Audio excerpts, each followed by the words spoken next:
The following podcast contains naughty language and ridiculous situations. Listener discretion is advised. Let's see if any of you guys can guess the title that does not have its own novel.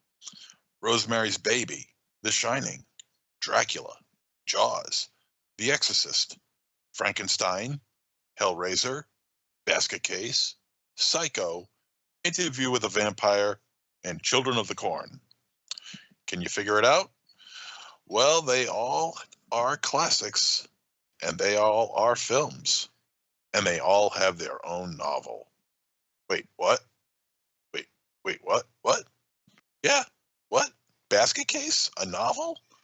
Well, that's actually true, and that's thanks to author Armando Munoz, who bring the beaten and beautiful Bradley boys back from the broken brains of bad biological bastards who were forced to be separated against their will.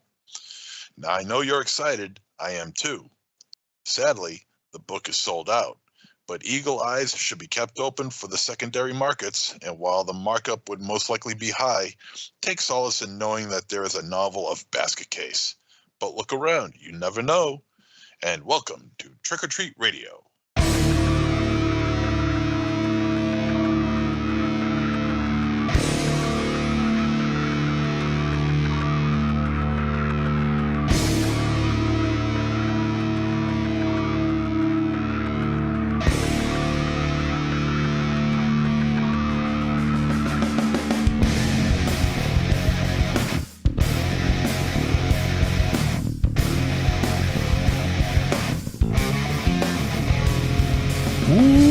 Welcome to the 650th episode of Trick or Treat Radio. Trick or Treat Radio is a stake through the heart of horror and pop culture. We wade through the piranha-infested waters of streaming, VOD, and cult cinema in an attempt to find hidden gems to discuss so you can make informed viewing decisions. You can expect reflections, reactions, and other mayhem tied to the themes of the films we discuss. As if you didn't already know, episodes are streamed live every Thursday night at 8 p.m. on trickortreatradio.com, and the audio podcast is released on all podcast platforms on Friday morning.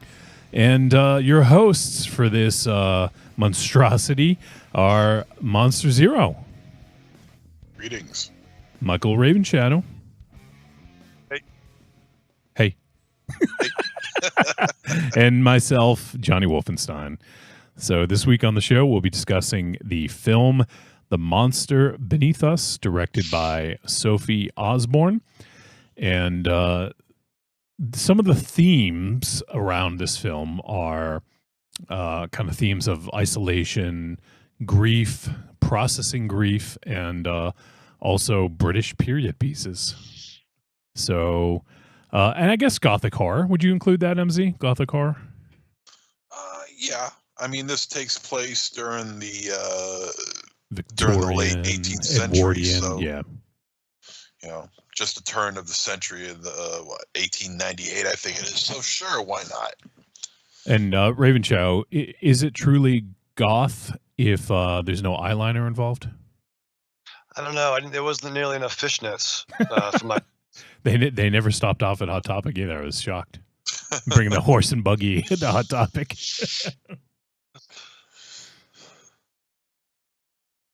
Yeah, but we'll get by. I say, sir, do you have any crosses, sir? Yes, and do you have a penis lamp? Oh, thank you. A penis lamp. Is that a hot item at Hot Topic? No, not a Hot Topic. That's Spencer Gifts. Oh, okay. Yeah, I got them mixed up. Oh, I mean, so easy to get mixed up. Man, so that we're going to be talking about that tonight.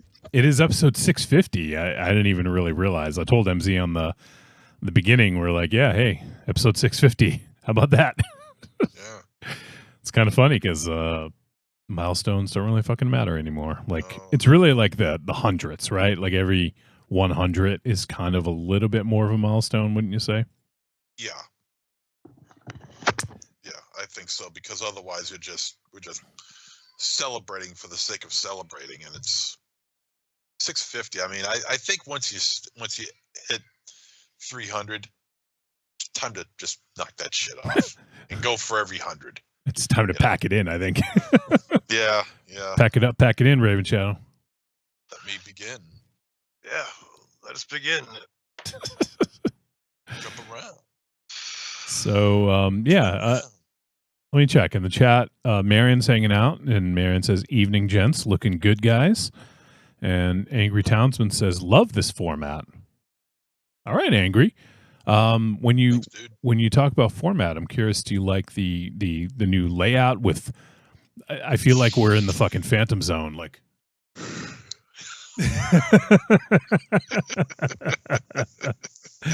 I don't know if that's the format, or kind of just switching up how we do the intro. I don't know.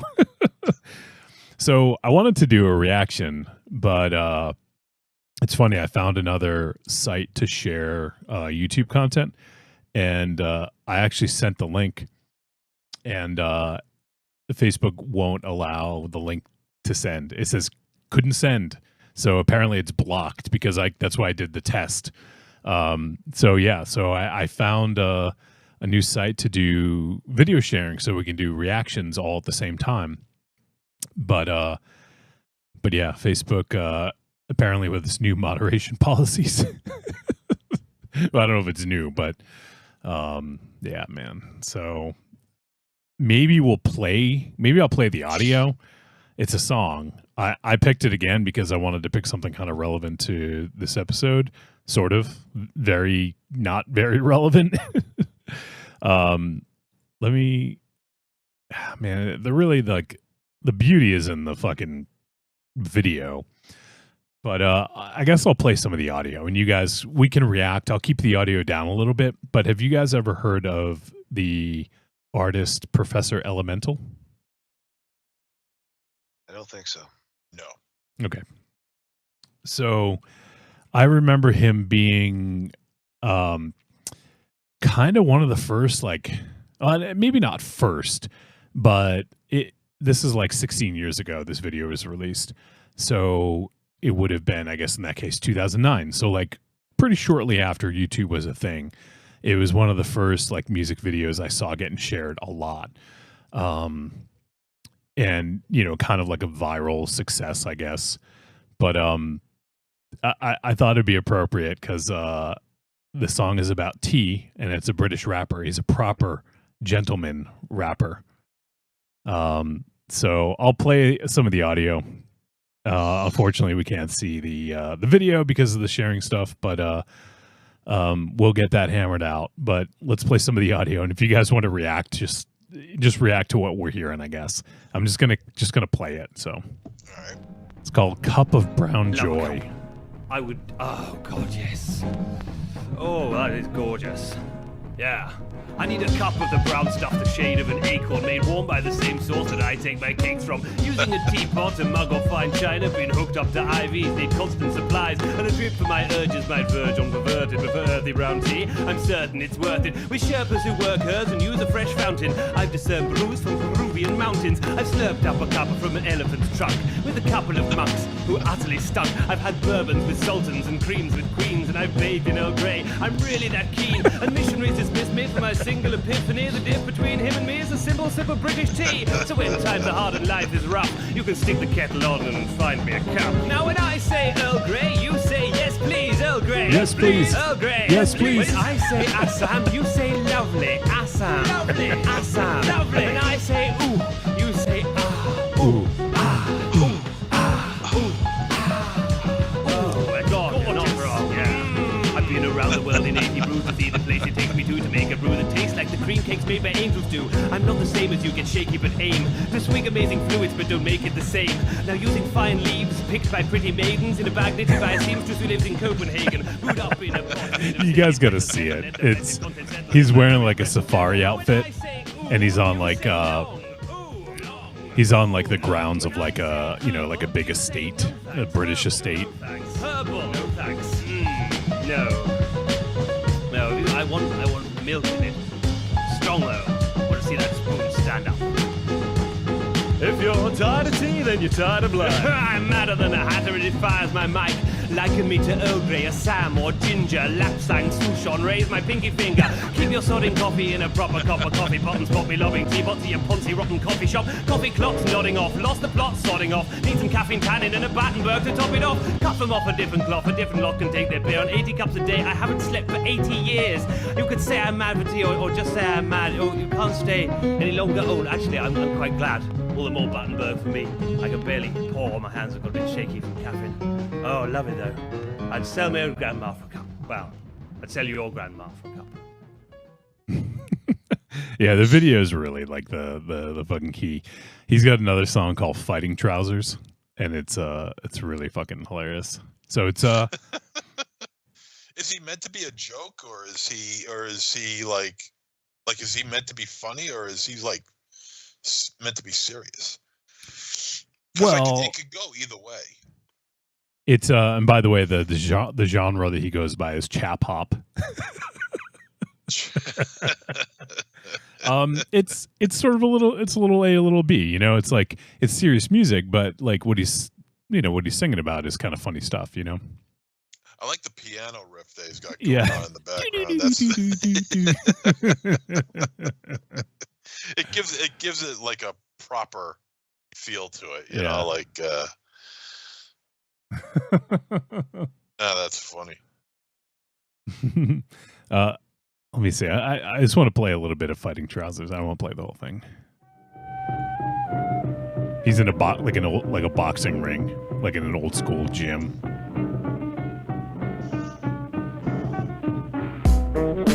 Ah, Jeffrey. What's that you have in your hand, boy? Pass it over. A telegram. A telegram? Yeah. Seems someone has been biting me. Fetch me my trousers at once. No, not those. Those are my time travel trousers. Those are my tea trousers. That's it. Those ones. My fighting trousers.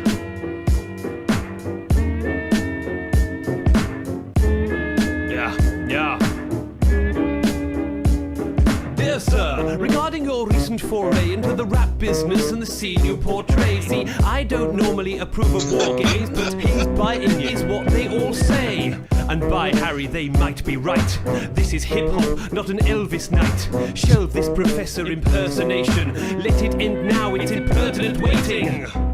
You seem a reasonable chap. What you need to do is rap and not parody chap hop, cause that's not proper, just not cricket. Put away your ukulele or I'll tell you where to stick it. I don't like your tweet, sir. Will teach you the professor's ready. Not. Let's see who strikes the loudest. Lou. Put on my fighting trousers. I've got super producers and fans that play. All right.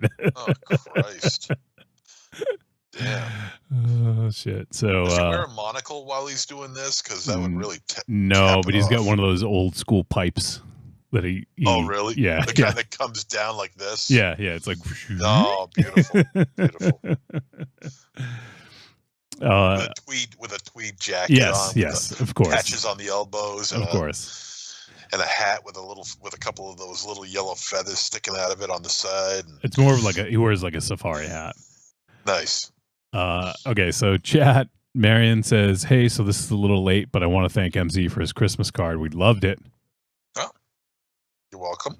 And and our pal Be Like Steve Gutenberg says, good sir, I do believe I've shat in my pantaloons. And it's a kid. It's a little baby with a fucking monocle and a mustache and a derby or I think it's a derby hat. All right, so that's a little chap hop. Maybe hopefully next week we get the video syncing up and working so we can play the video and react. Actually do an honest to goodness reaction, because we haven't done one yet, because last week neither of these guys could see the fucking video. So funny stuff. All right, what else is going on? So we didn't really, I don't know, we didn't really have anything super prepared for this, but do you guys want to talk a little bit about British horror or British I guess be like period pieces, or I mean, some of the topics are like, we got like British horror, period pieces, sort of ideas around isolation and grief processing. Although, you know what? Some of the stuff that I was going to bring up, I think, is relevant to the film discussion. So I think I'll hold on to that. But what are some good kind of gothic horror, I guess, since that's sort of the topic. MZ, I know your favorite film is Gothica. Oh, sure. Well, it's a deep cut. Yeah. I remember that one. Well, some of the more recent stuff, I'm just winging it. I haven't seen that much of it, but The Woman in Black. Yep. I think that's with Daniel Radcliffe. It is, yeah. It's the film that started up the whole Hammer horror franchise again. And to be honest with you, I don't know if it's still even around. I haven't heard much of anything from it over the past several years. I don't know if it's out again or not, but I remember that came out. I mean, because The Woman in Black is a really good movie. Yeah, that came out right around the time we started the show, shortly after. And I remember hearing about that, and it got some pretty good praise. Yeah, it should. It's not a bad flick at all. Let me see what else. Well, I'll toss one out there. There's all right. Oh my god, I just I forgot the name of it now. Oh, Crimson Peak. That's it, Crimson Peak. I still haven't seen that. Oh, really? Yeah. Wow, I'm actually shocked about that. So am I, actually. But Guillermo del Toro, his film Crimson Peak, definitely a gothic horror. It's been a while since I've seen it, actually. But I saw it in the theater. I think actually some of us went to go see it during Rock and Shock weekend. It was like the day before or the day after, I think. There was a bunch of people in town, and a few of us went to go see it. So that's when I think I saw it. Yeah. Any others that come to mind? Yeah. I'm trying to think here. I may need to Google this shit just to refresh my brain. It's been a long time. I mean, anything really from Hammer is worth. Twins of Evil. Yep. I just recently saw Twins of Evil. That's a gothic horror film that stars twin girls that posed for Playboy. They were the first. Well, they were the. I'm surprised Ravenshaw doesn't know who they are. Collingwood sisters. But they're in that. Let me see. Vampire Circus. Let me see. Oh, I got one in the chat room. All right. Marion says The Others is a great gothic horror. Yes, excellent. I should upgrade on that because they Criterion just put a movie out for that. The Others is that is it? Actually, I'm trying to think if I've seen that one. Nicole Kidman, is she in that? Nicole Kidman. Okay, yeah. Oh, yeah. Okay, I just looked it up. 2001. Yeah. Yep. Good movie too. I've actually never heard of this director, Alejandro Amenabar. Yeah. Yeah. You've seen The Others, haven't you? I don't think I have, actually. Oh, you're missing out.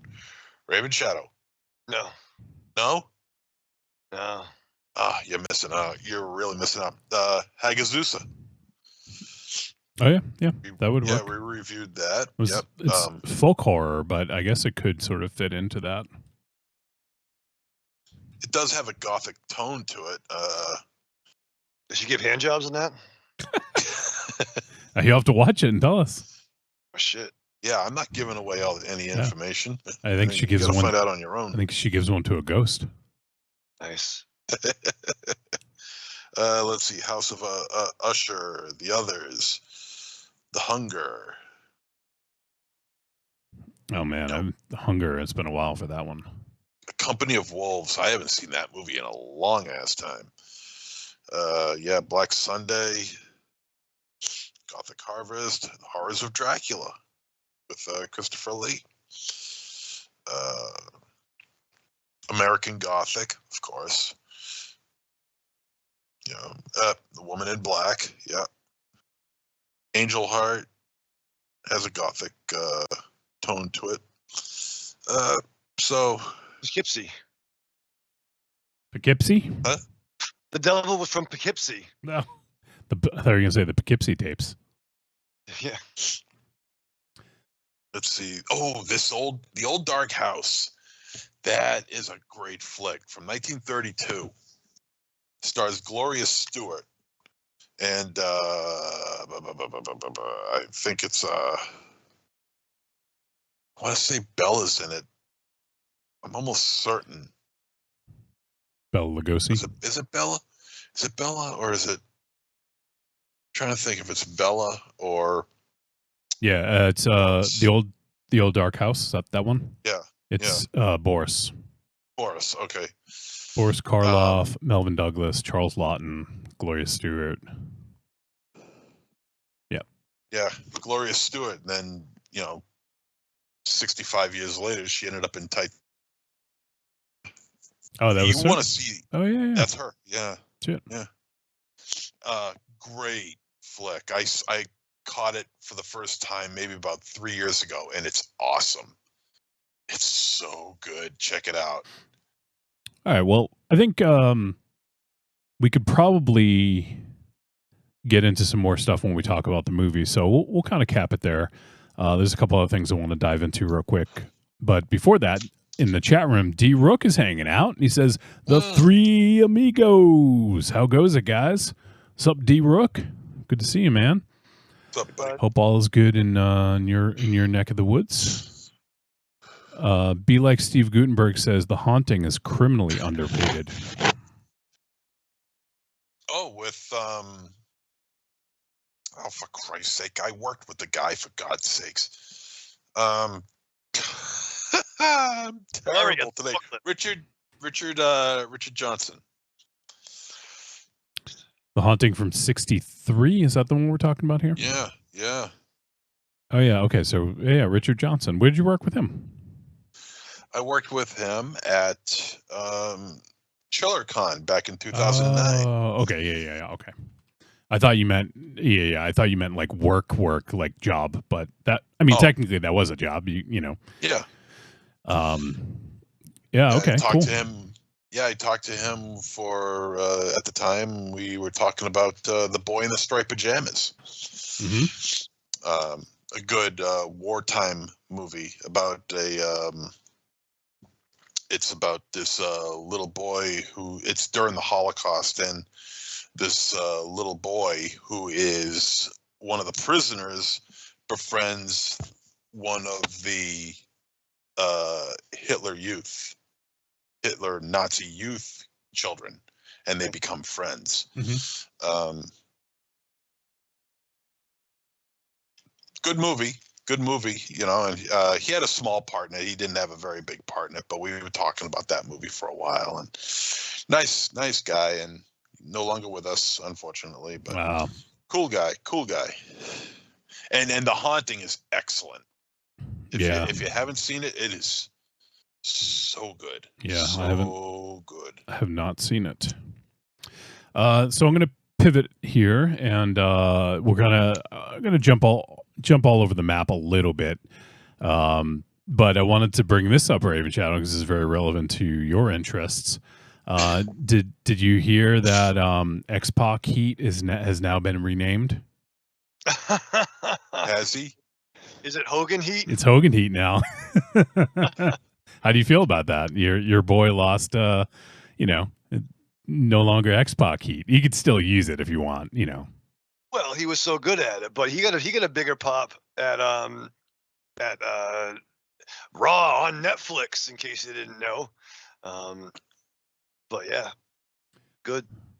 So I'm actually curious. I know we don't do this. We don't talk we talk about wrestling now and then, but we don't really talk about WWE all that often. But So, when was the last time you watched a WWE show, Raven Shadow? Would you say?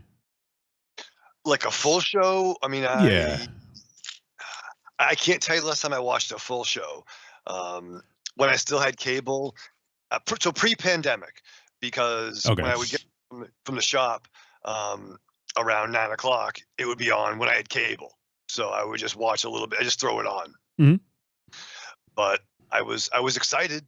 I was excited about their debut on Netflix. So what did you think?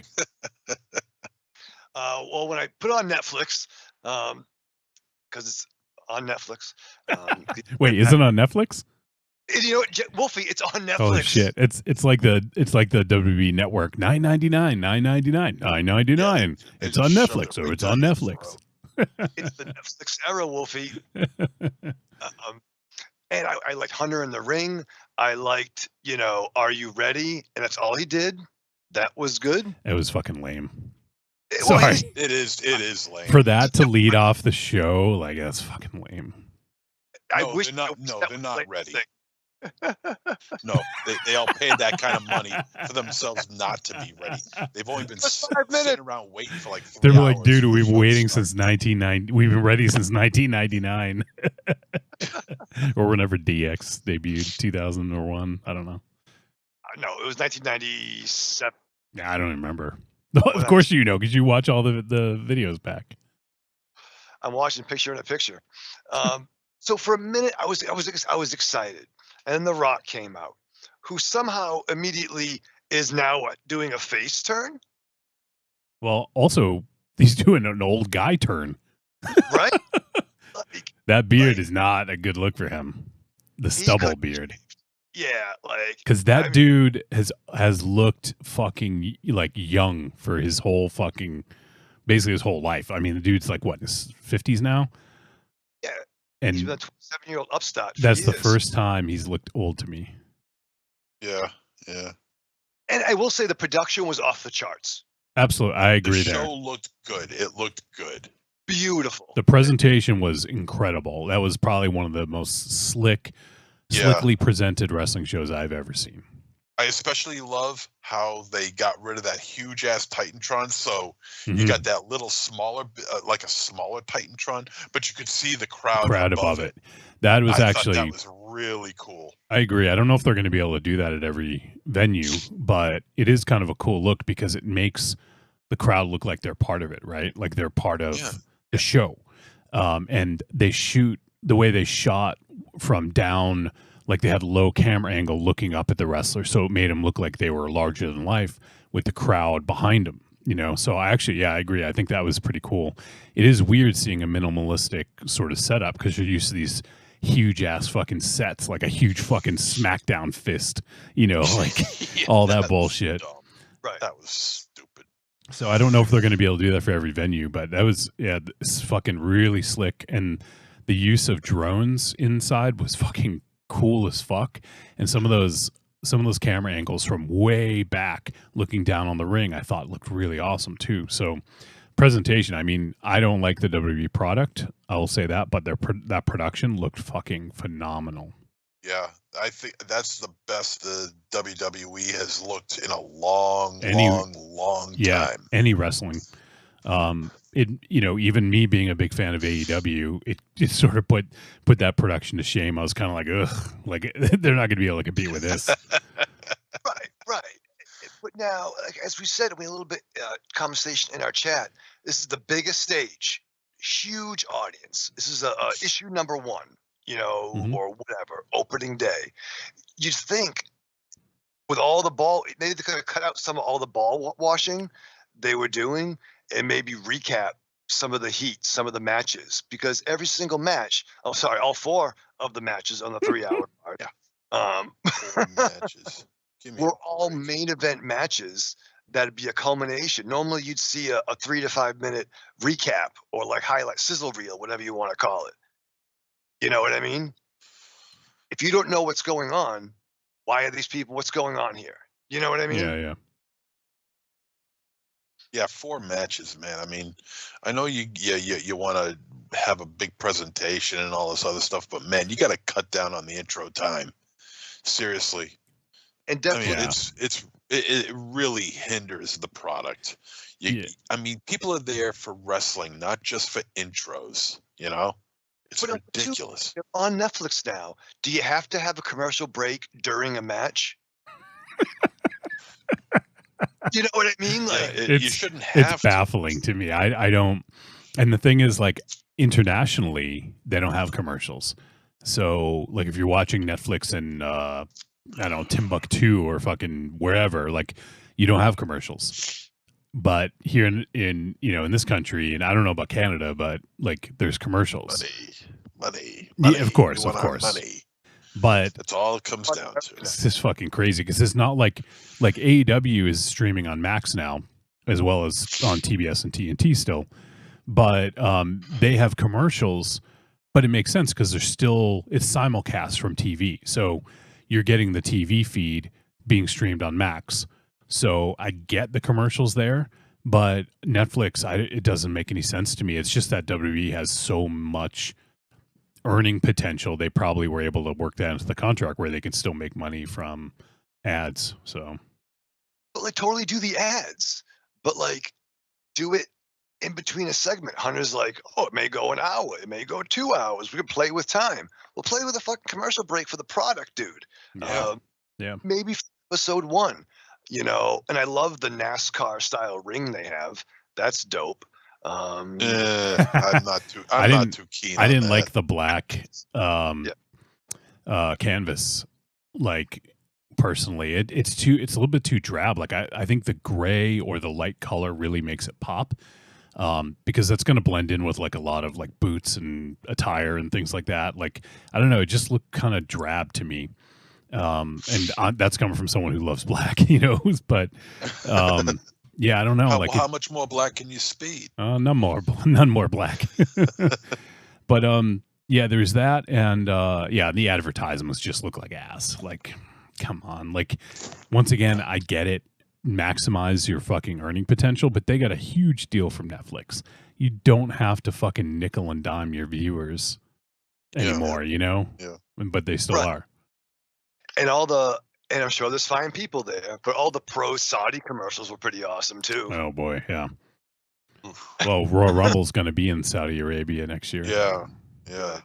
That's good. I feel bad for all the women who. Yeah, right. Yeah, great. The Saudis, great. All right. Well, anything else we want to? Oh, God, sorry. I was just gonna say, I don't know what's more disappointing, the way they handle the commercial situation on Netflix, or the fact that they just do deals with the Saudis. My God. Well, that's the worst. Yeah. I mean, I can take commercials, bad, but taking blood money is. Yeah. Yeah. I mean, I like the Rhea Ripley match. Ripley. That was God, cool. what a creep. Jesus. Wow. Grumsky. Look, what are you gonna do next? I'll take on Buddy Matthews if I have to. Yeah, right. That dude's like one of the most jacked dudes in all of wrestling. I'd love to see that. He'd fucking squash you like a grape, literally. Just fucking, I'm crushing your head. Oh, shit. I tapped out when I saw American dumbass Mark Calloway drive out, and I'm like, you know what? I'm done. I'm fucking done. Yeah, that shit really seriously needs to go away. The American dumbass, it's just nobody comes to a WWE, WWF, whatever event to see the Undertaker ride around on a motorcycle. Okay, nobody wants to see that. It was a bad idea 20 years ago, and it's a bad idea now. Nobody wants that. Nobody asked for it. It's you expect the Undertaker, and here he comes out in a goddamn Harley, and it's like, okay, it's one iteration of the Undertaker, but who really wants that? Nobody. They Yeah, I want mean, the gong, they want the urn, they want the Yeah. hat, they want the slow movements, they want old school, the whole bit. he probably didn't want to walk to the ring, so he's like, nah, just give me a fucking bike. That's probably what it was Yeah. when 20 years ago, I mean, the guy's tough, but damn. He's mean too. Mean Mark. Mean Mark, yeah. Yeah. So, and then I do wish I heard the boos heard around the world. Yeah. So, so here's the thing about Hogan, because I think if so, people didn't watch or hear or see any of the fallout. He got booed pretty badly when he came out, and it looked like he was a little taken back by it. And it's not the first time. I mean, he came out. Was it WrestleMania in Tampa a couple years ago? Like his home fucking town, I think, and he got booed there too. So really?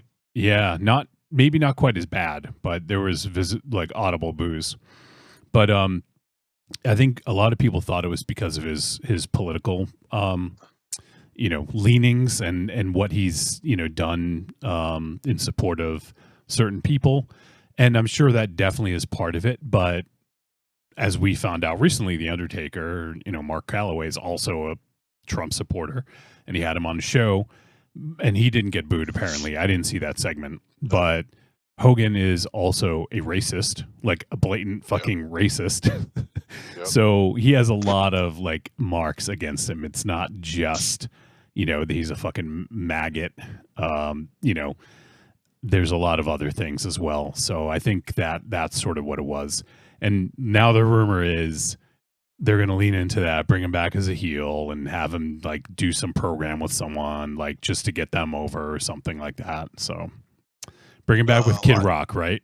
I've heard that too, and I don't see how that can work, because I mean there is like heat that he got when he joined the NWO, but that was a wrestling angle, and while the turn pissed a lot of people off, they still understood that it was an angle, Mm-hmm. Here the people who watch him and hate him have a legit beef with the guy, and so did the WWE for that matter. That's why they kicked him off the show for what, 3 or 4 years. And I think they've like kicked him off on more than one occasion. Yeah. Like I think he's been like banned for a couple different times. Yeah. I mean that's heat. That's real heat. Yeah. That's not kayfabe heat. That's real heat. Yeah. And just like me, got real heat. Well, I mean, in a way, it's a good thing. What I mean by that is that it can bring back to the days of like the late 70s, early 80s type of wrestling, when a heel wrestler would come out and their lives would be in danger, basically. Their tires would be slashed, the whole bit. I mean, it could be like that, but at the same time, that none of the wrestlers that ever did anything that deserved that kind of heat and have like attacks thrown on them and have things thrown at them never did anything, at least publicly, in comparison to what Hogan did. There was a wrestler though. Oh my God, he's an American luchador. That when the Oompa Loompa was in office the first time, he'd be like in South America or Mexico, and he would come out with an Oompa Loompa flag and get a bunch of heat, and then we'd be like, no, it's just getting me over. Like, I don't fucking whatever. He just used it as a bit. Oh my gosh. Yeah, he's an American luchador. I mean, I remember that happening. I don't remember who it was though. Yeah. I heard him on Talk Jericho. But this, I mean, and of course, I mean, you got to feel bad for Jimmy Hart. I mean, he's getting the heat too off from Hogan, and it's like Jimmy Hart deserves better than that. I mean, first of all, the guy's 81 years old. Hogan is 71, and he's in far better shape than Hogan is right now. Hogan is in horrific shape. He looks terrible. Oh yeah, he could barely move. He couldn't move. You know how he used to do the pivot, Yeah. with the ear and the cupping of the ear, and it's kind of funny. It's like he's doing that to hear more booze,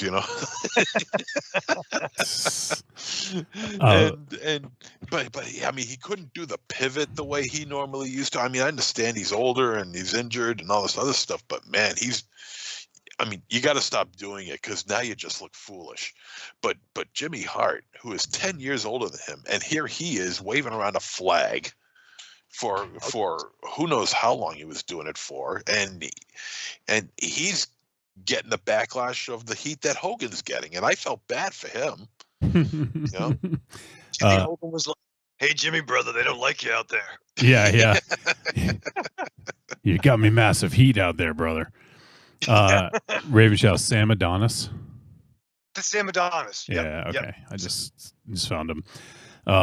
Also, it's funny. So when we used to wrestle in the backyard with, you guys remember? Oh my God, John. Walter. John. John Walters. That's it. He did a I don't think it was a pro-Trump gimmick, but he did some kind of gimmick like that. Let me look it up real quick. John Walters. It was sort of like I think he threatened to like deport people. Like it was like, yeah, it was something like that. I think he was wrestling in the South. What a great gimmick! You've been deported.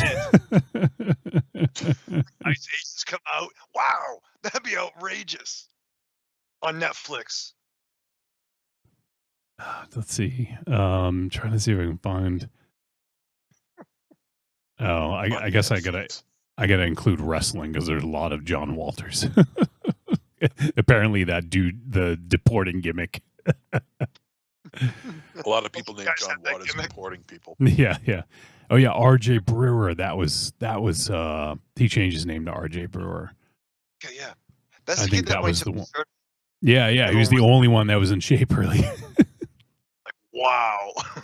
Yep. R.J. Brewer. Okay, that's what it was. I'll look and see if I can find out about his that gimmick that he had. Was it in? But you know what it is? I mean, with Hogan, not only is it the racism, not only is it, that he's in a clearly blue state, and with what he did to promote Trump and all that other shit, that was just not the right spot for him to show up. It had to have been in a red state. That's probably the only place where he'll be safe, and I guarantee you, when he shows up, it'll be in a red state. I promise you. But also, it's just everyone's just so sick of the lies and the bullshit and this constant self-promotion. And let me tell you something about my beer, brother, which is fucking piss water, I'm sure. Raven Shadow, have you tried the All-American beer yet? Fuck no. Good man. Yeah. But I haven't heard a single review on this beer yet. Not a single word. All I hear is people, who knows if people are even buying it, but real American beer, brother, and so it's a constant self-promotion for him, and how the WWE and real American beer is the greatest tag team of all time, and you are my greatest tag team of all time, you people, and they're all booing him, and fuck you. Yeah.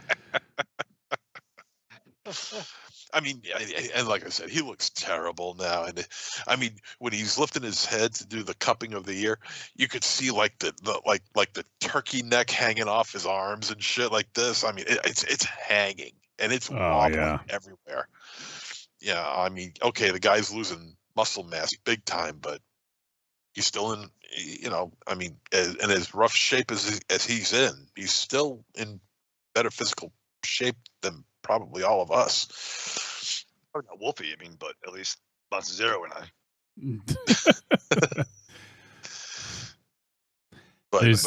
But people are just so sick of the lying and the bullshit, and people are just sick and tired of looking at them and hearing them as the same spiel over and over again, brother. You know, people are just tired of it. Yeah, I agree. So I just to close the loop on the John Walters RJ Brewer thing, he actually was doing it before Trump. When he was in Lucha Libre USA, which was now a defunct promotion, and he portrayed a conservative supporter of the governor of Arizona at the time, and Arizona SB 1070, which opposed illegal immigrants entering the United States. So he did like a anti-immigration fucking gimmick back in like 2013.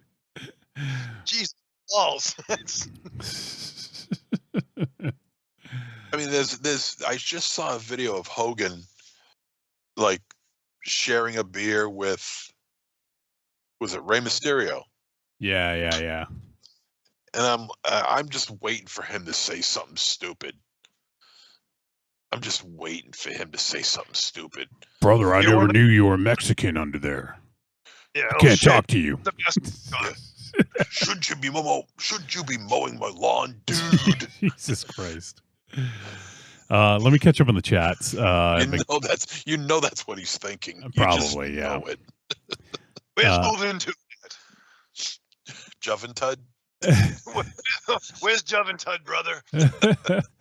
Our pal, Be Like Steve Gutenberg, says the amazing thing about Hogan is how he can completely scrub his racist statements from his mind and narrative, completely using the MAGA playbook. Yep. Yeah. Corny says, I loved Hogan getting booed.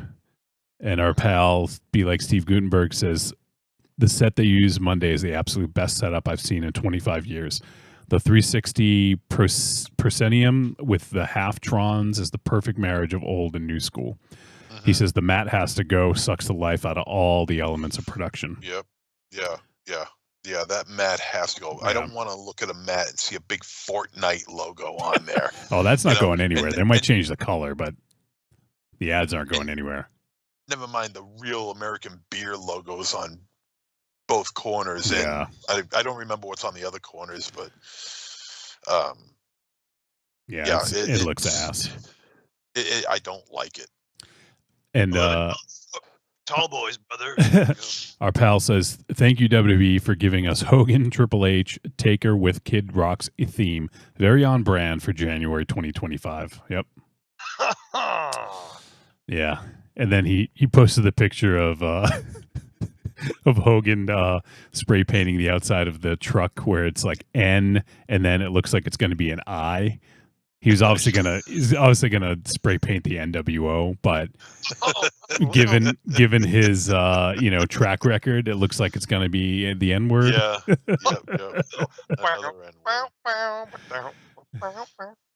Oh, here's here's the other thing. Corny just posted. He posted a screenshot of a tweet, I think, and it says Hulk Hogan cancels contract with brand ambassador after he finds out she's black. Hulk Hogan has been accused of firing an ambassador due to their ethnicity. Essence Janai, an influencer, took to TikTok to reveal that Hogan paid her to be an ambassador for his Real American beer, but fired her the next day after discovering she is black. Wow. Like, what does a person's color have to do with that? Doesn't work for me, brother. Yeah, apparently. Jesus. Yeah, and Be Like Steve Gutenberg says, biggest babyface of all time turns out to be the worst human being in the universe. Yeah, I mean, pretty much. Second worst, maybe. Yeah, I was going to say next. Well, there's a lot of people in that line. It's 1A, B, C, D, E, F, G. And then he says, Hulk Hogan's beer is the official beverage of the Fourth Reich. God damn it. Yeah. They should, yeah. Oh wow. What do you do? Get a free What do you do? Get like a free swastika bottle Flag, opener yeah, something. when you purchase a case of that shit? Jesus Christ. All right. They're just the fucking Fortnite ad with fucking Fourth Reich ad on the fucking center Oh, of the God. fucking. They're probably going to replace that Fortnite. Yeah. They should put a fucking swastika right in the middle of the No, don't say that. Jesus Christ. or at least on the turnbuckles, you know. Not. You shouldn't say they should. You should say they probably will. Yeah, that's what I meant. Yeah, I don't believe me. I'm not promoting it. I'm just passing out ideas. I don't know if that's any better either. Yeah. I should shut up now. On a, we'll wrap up the wrestling shit. I know a lot of people don't care, but another tip: Kenny Omega is back from injury. He had diverticulitis and lost 2 feet of intestines. He had to have basically removed from his body. I know what that's like too. I've had it. Diverticulitis, yeah. Yeah, it's not fun. Apparently his was so bad if he hadn't gone to the doctor he could have died. Like if he hadn't gone like right when he did, he could have died. Yeah, so it's not fun. He's been out for I think over a year, almost a year and a half with that. But he just made his comeback at the Tokyo Dome for New Japan, and now he's back in AEW, so that's exciting. And also, Raven Shadow, you'd be happy about this, but he's calling himself Cope now, which is a little fucking weird. But Adam Copeland, aka Edge, is back from injury as well. He's back on AEW. Cope. Adam Copeland isn't that difficult. I think what he said was that the rated R superstar Adam Copeland was too much of a mouthful, so he wanted to just shorten it. So now it's the rated R superstar Cope. Why couldn't it be Land? The Lando system. Land. Oh, like, yeah, that's stupid. As it's in rock and roll, man, single syllables don't sing, baby. Cope. Yeah, I don't know. I don't like it. I mean, they still call him Adam Copeland, but it's just weird, right? Like, you don't need another 4 fucking letter name. Adam Copeland. Yeah, or just Copeland. Copeland is fine. I mean, like, damn it, and he's still the stupid fucking hair. Yeah, he does. Yeah, he's got a bad mullet. I was hoping he'd like fucking grow it out in the off season. Why couldn't they just, like, give him his initials AC and then call him? Oh God, I don't know. AC/DC. You can like install air conditioners. Yeah. Corny can be his manager. AC/Deucey. AC Deuce. How about Adam Copeland? Oh, that's a good idea. That's just crazy. His worked pretty well for Kevin Nash. His new shirt it says legend on it, but it's instead of EG, it's Edge, EDGE, like they spell it like that. So he's like trying, like, I don't know why, like, just WWE, just let him have his fucking name, like. Hey, call him AC Edgelord. Edgelord? They should just call him Cope the Edgelord. Yeah. Have him be like Curve. Oh, he could be Ledge. Ledge. The ring, Ledge. Be like Steve Gutenberg says, AC Delco.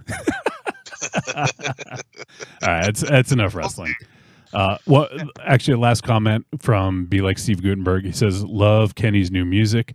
They need to finally turn him into the wrestling god of AEW. What he did at Wrestle Kingdom 19, they need to get Kenny to be viewed like that in the U.S. He's 39 now and can't give us bangers in Japan forever. I agree. Dude is a fucking unreal. All right. So we should start to wrap this up because we have a film to get to. Let's see if there's anything else. We weren't going to do Coffin Corner. I don't think there's anything that we noticed. But we did record a new Patreon episode, and I've had a crazy week back at work after being on vacation for like 3 weeks. So I have unfortunately have not uploaded it. I was hoping to today, but the day got away from me. I'll do it within the next couple of days. Hopefully tomorrow weekend by the latest for sure. But it is an extension of our year-end show, and we talk about some of the honorable mentions. We do Dear God No. We have 2 new awards. Some of us do it, Dear God No. Yeah, true. Not everyone did, but not everyone did. And you have to tune in to find out who, though. You have to tune in to find out who, though. Listen, it doesn't matter who it was. Oh, okay. Okay, now it's obvious. Okay, great. Yeah. Still, and even those who did do it fucked it up. You did a fine job, Monster Zero. Don't fucking sell yourself short. I'm going to objection, Your Honor, because I'm going to cite the case of E.F. Contentment, who, if you saw his post on all the films that he discussed and watched over the weekend, he had a long weekend over the year. You know what I mean? He also, too, said he couldn't. But it is something. But it's something we pick every year. All the hosts pick a Dear God No. Don't make yourself to be another E.F. Contentment. Jeez. Actually, no. Please make yourself more like E.F. Contentment, please. Well, yeah. Okay. Yeah. Yeah. I take that back. Thursday nights. EF, you free? Oh shit. So so we got that new episode, and it was fun to put together. Oh, with 2 new awards: the most biggest surprise and the biggest disappointment for films, and then we also did our personal top 5s as well. So you can check that out. It'll be available on Patreon very shortly. If you're not already a Patreon supporter, you can join for as little as $2. $2. That's it. If you want, you can go into the higher tiers, but that's where it starts. So go to patreon.trickortreatradio.com and consider supporting. We'd appreciate it. All right. And the other ways you can support, head on over to trickortreatradio.com. Scroll down on that main page. Look for the Amazon logo. You're going to click on it. It's going to bring in Amazon. It's going to input our affiliate link. And then everything you purchase in that session gets attributed to us. It doesn't cost them any extra. So give that a look. And also on trickortreatradio.com, you can go ahead and buy the greatest hits, volumes 1 through 3. And they are on trickortreatradio.com. Just click on store and you'll find them there. All right. Raven Shadow. Maybe we'll do this. Maybe we won't. Do you have anything you want to add before we head to a break here? Just you want to talk about what you did to prepare, or do you want to do something else? What do you want to do? No, I mean, as we go into it real quick off the cuff, I was chuffed to see our man, he's in our chat room, Steve Gutenberg, you know what I mean, using this police academy training to save lives out in L.A. As crazy shit's going on over there. But big ups to the Goot, a.k.a. Carrie Mahoney. Yeah, I mean, he's sort of like a fucking real-life hero right now. I mean, we always knew he was, but now the world, fucking... Did you guys, I don't know if I ever talked about this, but he actually had a recurring role in the show, The Goldbergs. He was like one of the teachers in The Goldbergs. Oh, man. He showed up at maybe only like 10 episodes or something like that, but... Oh, that's funny. They referenced like 3 Men and a Baby, and because it's a show based on like takes place in the 80s. There's a lot of 80s references. I don't think they did a Police Academy one though, which is a fucking missed opportunity. They should have definitely did something related to that. But I mean, you had bangers. You had fucking what? Police Academy 1 through 4. MZ, am I correct in this? 1 through 4. Yeah. Thank you. 1 through 4. Fucking Cocoon. With diabetes. 3 Men and a Little Lady. Don't tell her it's me. Short Circuit. Yeah. Short 1 Circuit. and 2. Yeah. Oh, he was in 2? I forgot. Wow, Oh, I yeah. forgot there was even a short circuit. Oh, I do remember there was a second one. I didn't remember him being in it though necessarily. And the great Ella Sheedy, you know. Sheedy. Ella Sheedy. Ellen, what? That's Raven Shadow's favorite way to listen to music. Sheedies. Yeah, there's a lot of Sheedy bars, if you know what I mean. Let's see. Yeah, man. I'm looking at Gutenberg's his filmography here. Trying to see. Yeah, he was in like some stuff I didn't really know until like the 80s, and then Police Academy was his big breakthrough in '84. Cocoon, Bad Medicine, Short Circuit, as mentioned, The Bedroom Window, Surrender, High Spirits, Cocoon: The Return. I forgot there was a fucking sequel. Oh, really? Was he in 2? Yeah. It Takes Two, Casper: A Spirited Beginning, the Tower of Terror movie on the TV movie. Yeah. And then he kind of like fell off a little bit in the late 90s to 2000s. But he's back.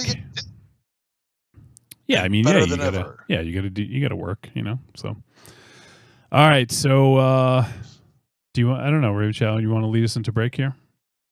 Yeah, man. With all that fucking, motherfuckers act, but they fucking forgot about the goot. I fucking didn't. What's good for the Goot is good for the Gandalf. I don't know. What's good for the goose is good for the Gutenberg, dog. And fucking, you better believe I strapped on, son. You go through your week with the same old routine. What you really want is some blood and thunder in your life. Well, friend, you found it. The Cromcast is an adventurous journey through the history of two-fisted pulp stories With your host, John, Josh, and Luke. we have action. horror. An adventure, all through the lens of pulp luminary Robert E. Howard. Don't just stay in your ordinary life. Find your pulp life at thecromcast.blogspot.com. The Cromcast, The Cromcast. The Cromcast! a podcast for the barbarian at heart.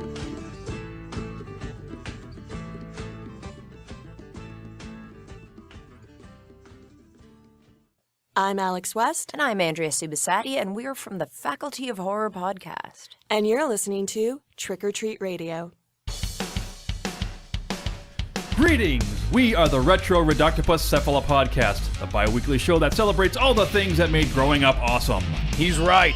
We wax philosophic about lots of geeky crap like old video games and movies, toys, cartoons. I don't know, help me out here. Music, pants, quoting video games that don't have dialogues, shabibans, tasty news, Unnecessarily long Japanese onomatopoeia. butt breathers, uncomfortable nature facts. or how to install a Samouflage. And unlike all those other podcasts, we at Retro Reductopus have an exciting rotating host schedule. Do we? We sure do. So, if you didn't like the guy flapping his gums this week, Like me. worry not, gentle listener. Next week we'll have a whole new host. Of problems. Hey, they might still suck, but they'll suck differently. And you know what's really cool? Retro Reductopus is part of the Inebriard Podcast Network, with new episodes out every Tentacle Tuesday. Which is like every other Tuesday. We named it. Anyways, you can listen to us at iTunes, Google Play, Spotify, Stitcher, or straight from the tab reductopus.buzzsprout.com. I could be standing outside a woman's prison in a fistful of 50s and a bouquet of dildos, and no woman would come near me. Do you say a bouquet of dildos?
Trick or Treat Radio.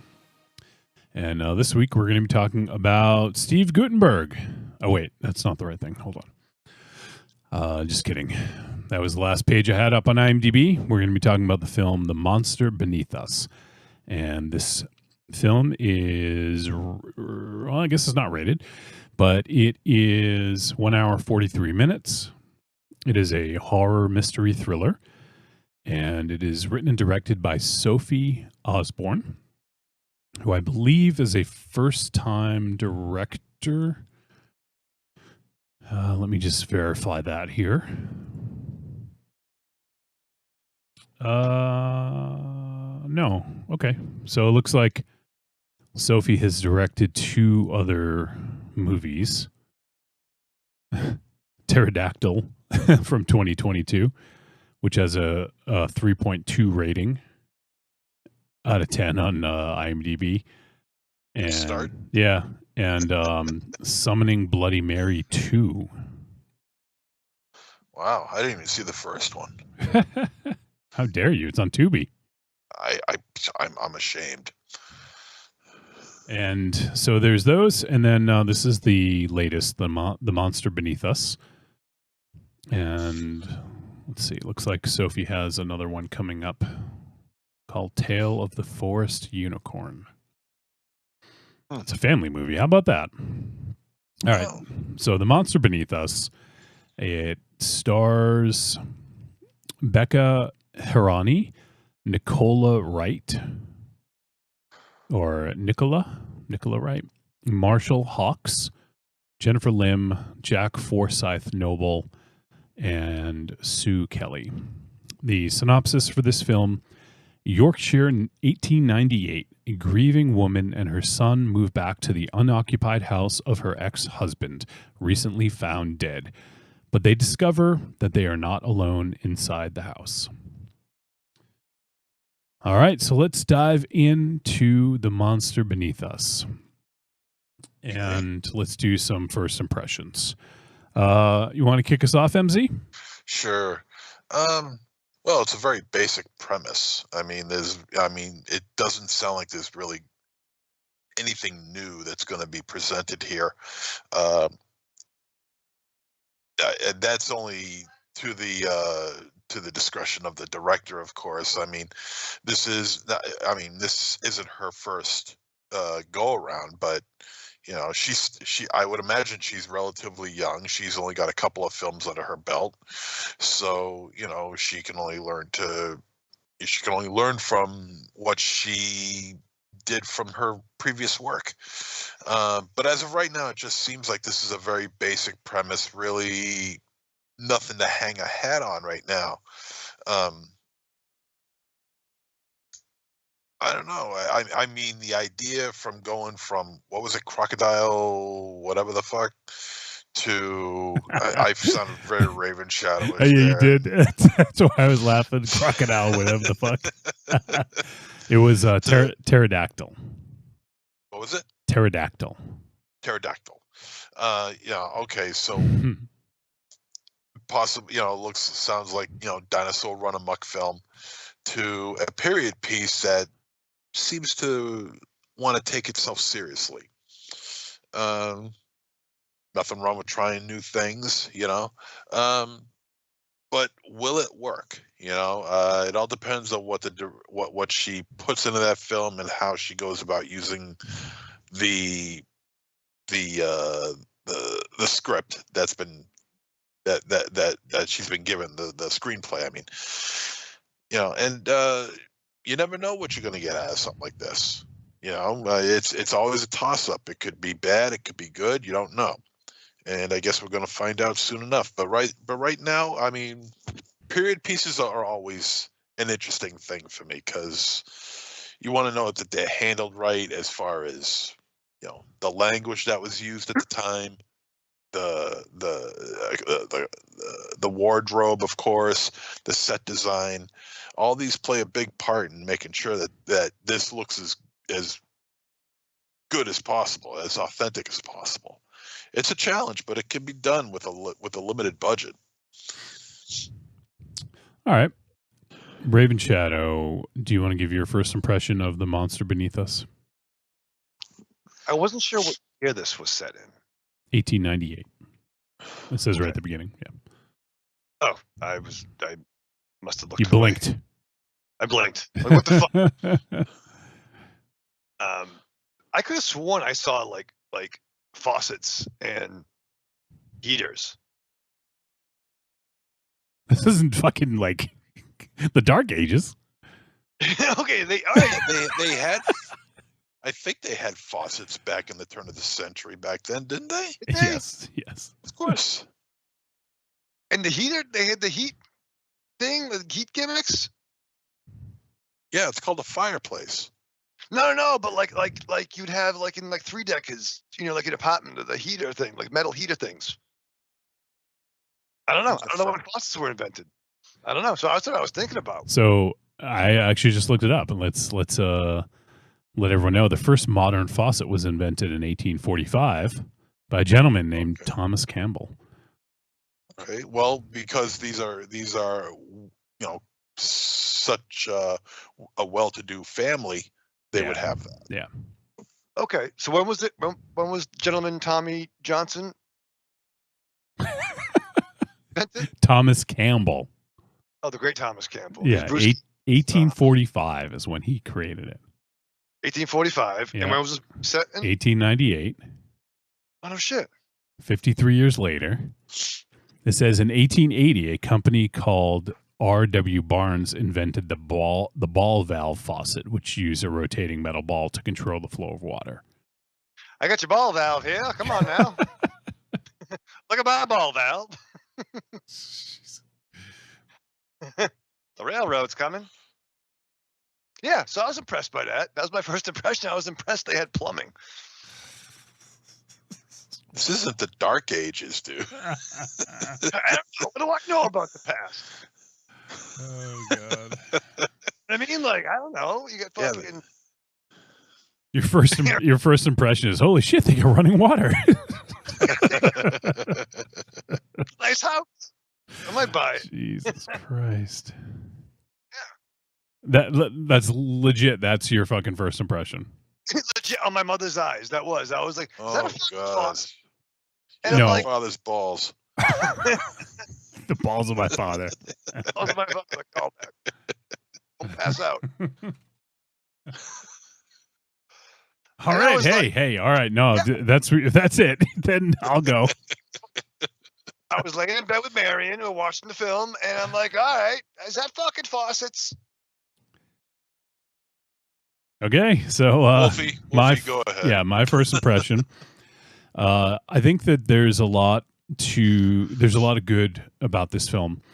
Right off the bat, we get some really beautiful shots of the forest, and I was actually kind of bummed out we didn't get too many more shots of the forest because the way it was shot looked awesome. And I think this is a very minimalistic horror film. It had some interesting things, stuff that we've seen before. I'll say that in utilized to better effect in some of the other films that I'll mention in a bit. But there was also a quality to this film that made it feel like less than its budget. Like the where they filmed this was fucking gorgeous. Like that house, the estate, like it looked awesome, and it looked really good shot on video or digital, whatever they used. But I don't know, like some of the performances were very uneven. One of the I think the best performance, honestly, I'll just like just kind of lay it out there now, but I thought the best performance was the kid who played Charles Marshall Hawks. And I don't know, like the actress Becca Harani who played the mother, I just didn't like her performance. I'll say that. And I wasn't sure if it was the writing, if it was just that the kind of character that she was trying to portray in that time. You know, maybe it was just that's exactly what she was trying to do, but the character was just not very likable or, you know, whatever. Like, so I was trying to figure that out. I was like, well, what's going on here? Like, why, you know, I don't know. I just think the performance wasn't, it was either poorly written or like she had, I don't know, like, I don't mean bad direction in that the director was bad. What I mean is bad character direction, you know? So I don't know. There's just something about that character just didn't really work for me. But I did like the kid who played Charles. And I actually thought some of the other people were pretty good. I did like Mrs. Gray, played by Nicola Wright. I thought she was fun. And I also liked the fucking asshole mother-in-law. I thought she was I liked her. Horrible in a good way. Like, I liked her. Yeah. I liked her because she is the personification. That performance is the personification of every mother-in-law that's got a few bucks and expects a little more. You know, always wants more, and I mean, she gives backhanded compliments and even upfront insults, and yeah, you kind of feel bad for what's her name, Grace. Harani's character, Grace, Yeah.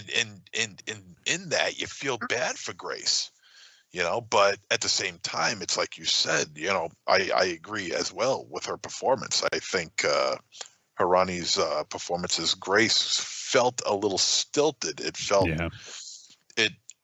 but in some areas, I feel like that's not her fault. I feel like there's a bigger portion of her character development that kind of got taken out of this film somewhere, and I can't pinpoint. Ow! And I can't pinpoint. Fucking cat. You're getting attacked. Cat attack. and I can't pinpoint it. I think the kid I thought was okay, you know, because, but at the same time I felt like he was also uneven too, because he's I don't really feel like the need of having this quote unquote friend with him. It doesn't feel necessary enough. It feels kind of held back a bit. All right. Well, we'll get into that in a sec. I'm okay. Yeah, I'm almost done with Oh, yeah, sorry. It's okay. Sometimes I kind of go off on the first impression, and it leads to discussions. But I do want to call out. I just looked up the actress Nicola Wright, who played Mrs. Gray, and she gets big fucking bonus points from me because she was in Top Secret from 1984. Wait, you're telling me that she was? No, it wasn't. No, her. she was Der Pizza House girl. So he probably had a bit part. I'm trying to remember that. Probably one of the girls dancing Maybe in the pizza. Wow. Yeah. Crazy, right? Wow. I fucking love that movie so much. I love Top Secret. It's fucking great. When was the last time you saw Raven Child? Do you remember? You know Have what? you seen it? Was one I've seen it back in the day, but for when I was coming up, I just didn't see it, and it was a heavy rotation, but I didn't see it a lot. So like, I know Chocolate Mousse, I know certain spots, but like, Chocolate Mousse, ha ha ha. Gasoline. Yeah. Oh, it was gasoline, ha ha ha ha. But that's. So I'd like, go ahead. Well, I'd like to revisit it, but it wasn't something I saw a lot. It just wasn't around a lot, just for me. I just saw it just maybe about 4 months ago. Oh yeah. And it's the one of the greatest scenes of all time, and it never gets talked about, with Peter Cushing. Oh yeah. In the bookstore. The magnifying glass. Yeah, the whole scene is shot backwards. Yeah. Unbelievable. unbelievable. So that good. that scene does not get talked about enough. That was And it the should. Zucker brothers that did Yeah. that. I forgot that. Yeah. Zucker, Abrams, and Zucker. Yeah. Yeah. But let's get back to this film here. Are you all done with your first impression, or? Yeah, I just wanted to call out that she was in Top Secret. Oh, okay. And the other thing I'll mention is this. So this was reminiscent of another movie for me. There was some stuff that I really thought was interesting about this. I feel like the execution just wasn't there, and the ending infuriated me and Tanya. Like infuriated us.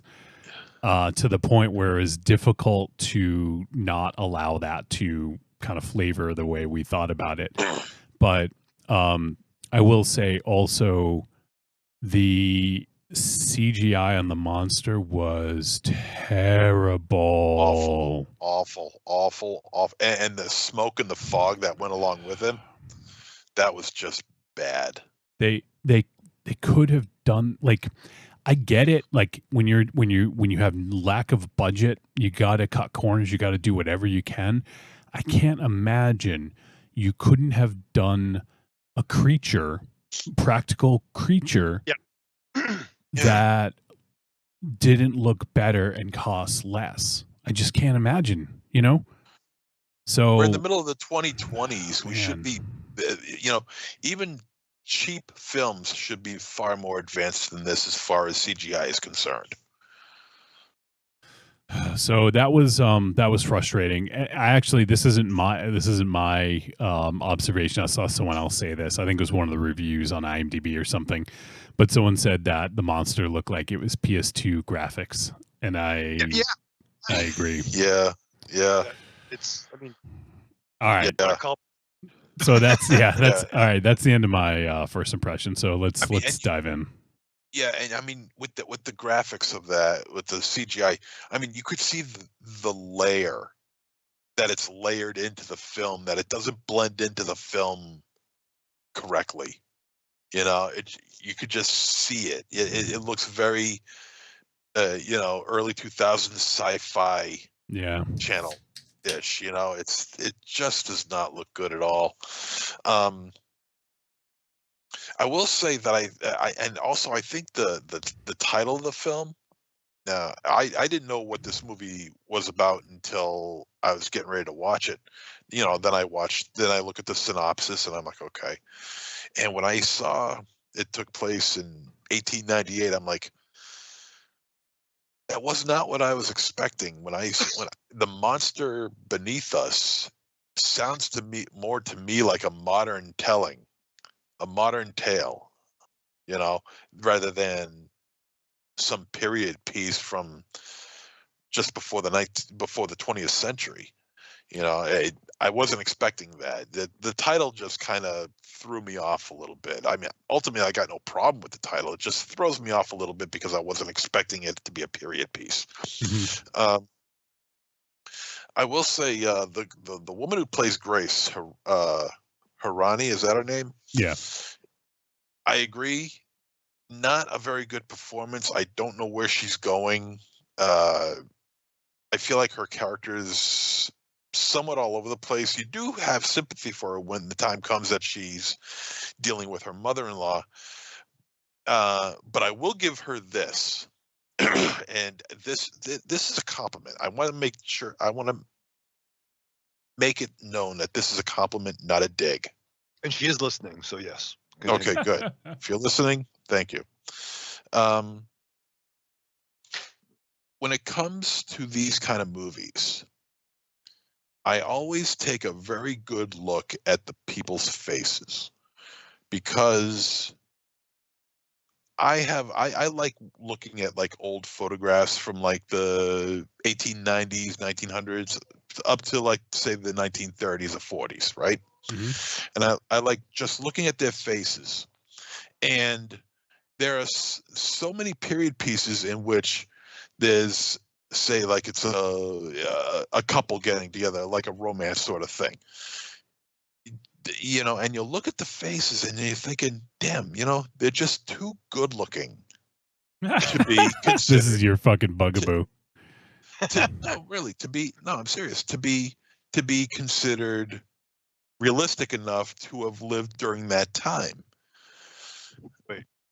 And this woman who played Grace had a good look given the time that she was set in. She has a face that's made for the early 20th century. She just has that look. And I really appreciated that because it's not somebody who is, I don't want to, what's the word I'm looking for? I mean, she's attractive, but to a certain point. She's not like drop dead gorgeous or anything like that. She's got a very angular face, and it kind of works with the time frame of this film was set in, and I appreciated that. It's those little nuances in appearance and who you choose to play a part that plays a big deal with me. And if somebody is just too goddamn attractive or model-like to play somebody from the late 19th century, that takes me out of it, because when I see photographs, like I said, when I see photographs of ugly people existed in the early 20th century. No. I'm not saying that. I'm not saying she's ugly. I'm just saying that her face that did before attractive people. Her face works in the time frame that this movie was set in. That's what I'm saying. Wow. Yeah, no. First we get plumbing, then we get pretty people. All right, listen. People weren't when were attractive people created? Yeah, that wasn't until 1910. Yeah. You know what I mean. And like I said, I'm not trying to make it sound like a dig. It's not meant to be a dig. It wasn't until Elizabeth Taylor. Marilyn Monroe. Oh man. All right. So I'll put the. I'll tell you right now, I would good. be at 1875 8.5.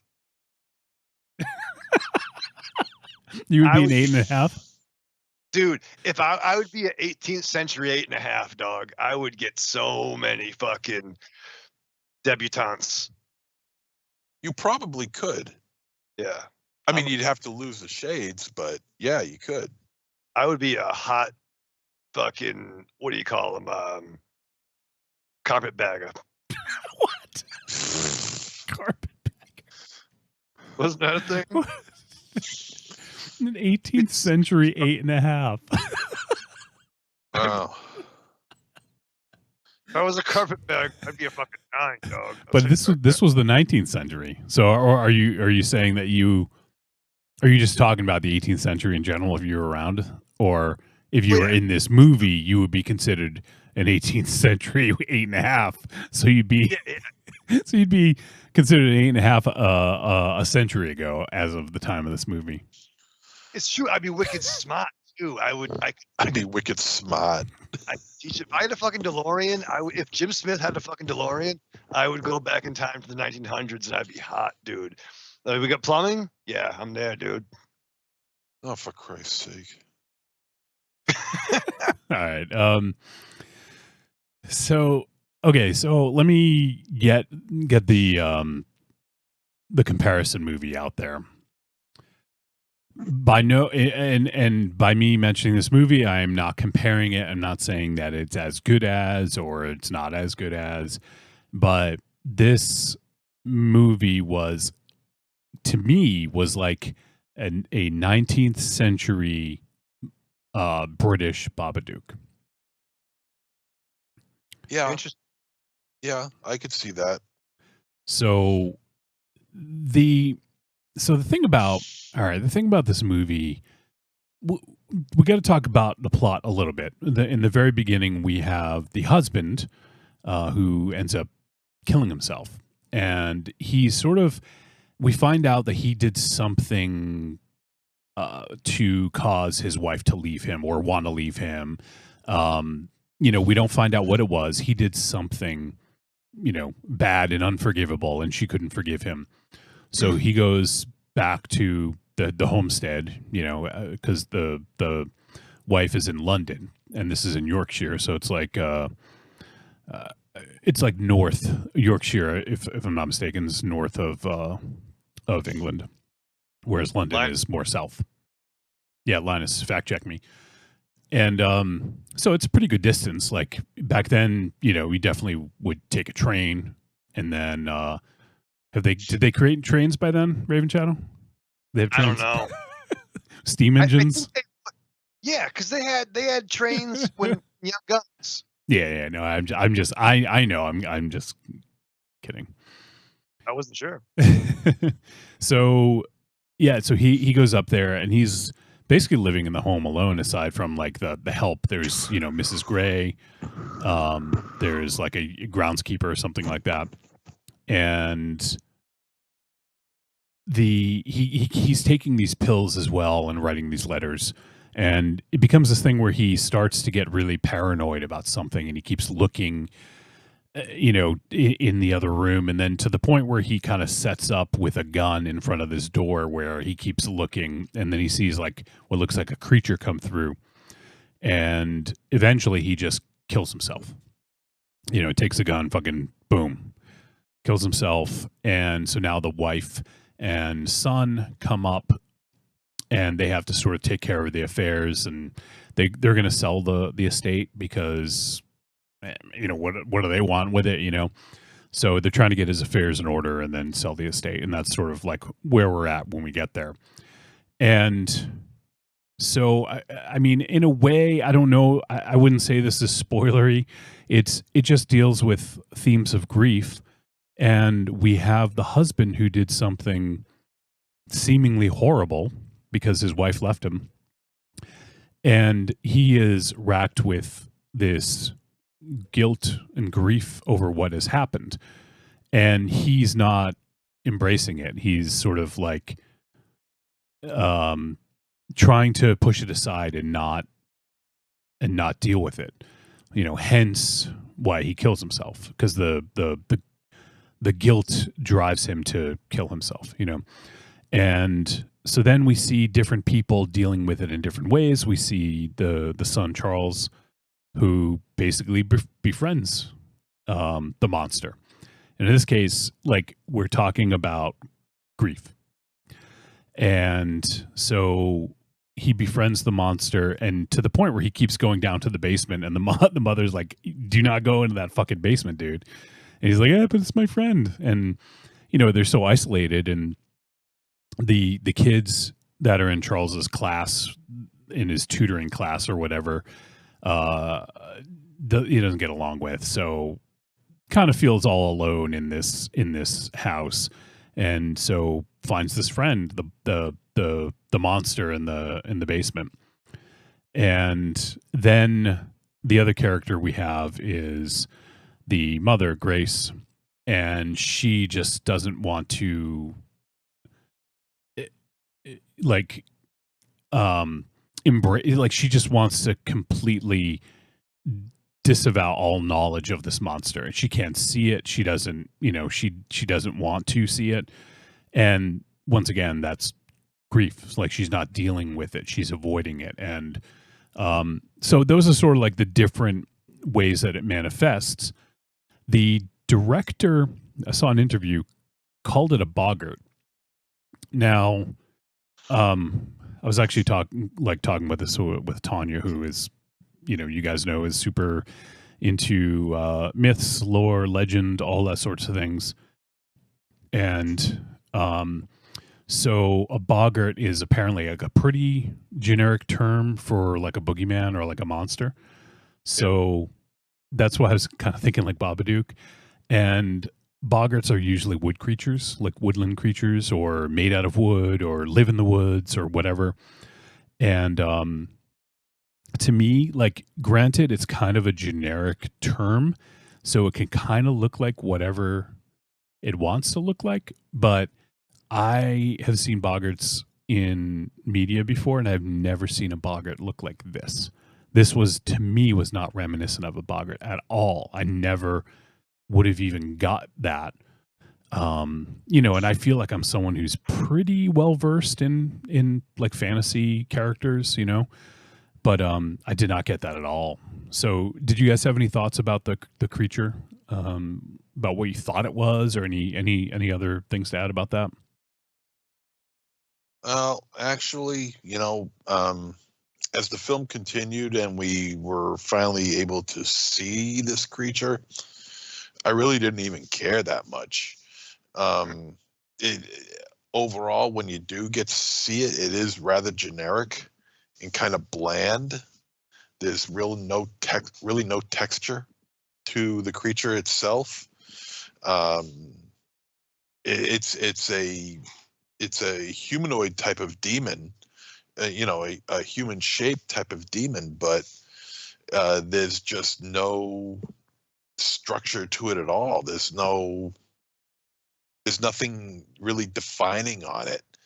I don't know if that's I don't know if that's meant to be, you know, that it is whatever you make it out to be. You know, it's just that we just look at it as a blank slate and we just think of whatever it is we're supposed to believe it is, or it's just a case of just not having the technology or just maybe even the care to put any kind of intricate detail onto this thing.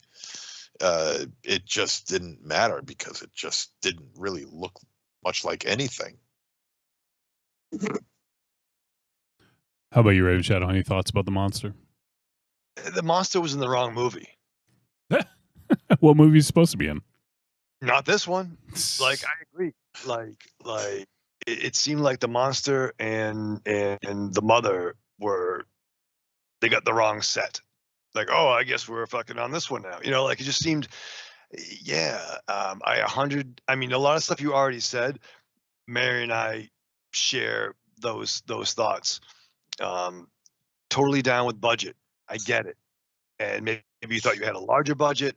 Shit happened. You got a smaller budget. Totally get it. Good for you. Totally thought video game cutscenes.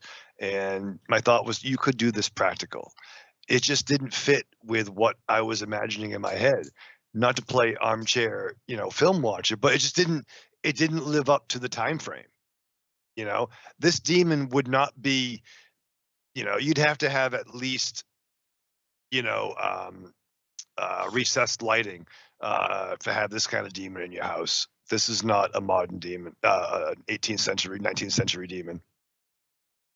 It looks like a stupid smoke monster. When they look into your lungs, that's what they see. That's true. Yeah, literally. Well, I thought that you know, maybe the demon is a representation of Grace's grief and her anger. Then again, at the same time, if it was, we would have some detail on it because she's pretty. And Grace would have seen it too earlier, you know. Exactly. Or she just could have just shut it out completely and say, well, it's a manifestation of her grief, but because she doesn't feel like she's denying that, so she denies the existence of its manifestation. If that makes any sense. Well, it sounds like it does.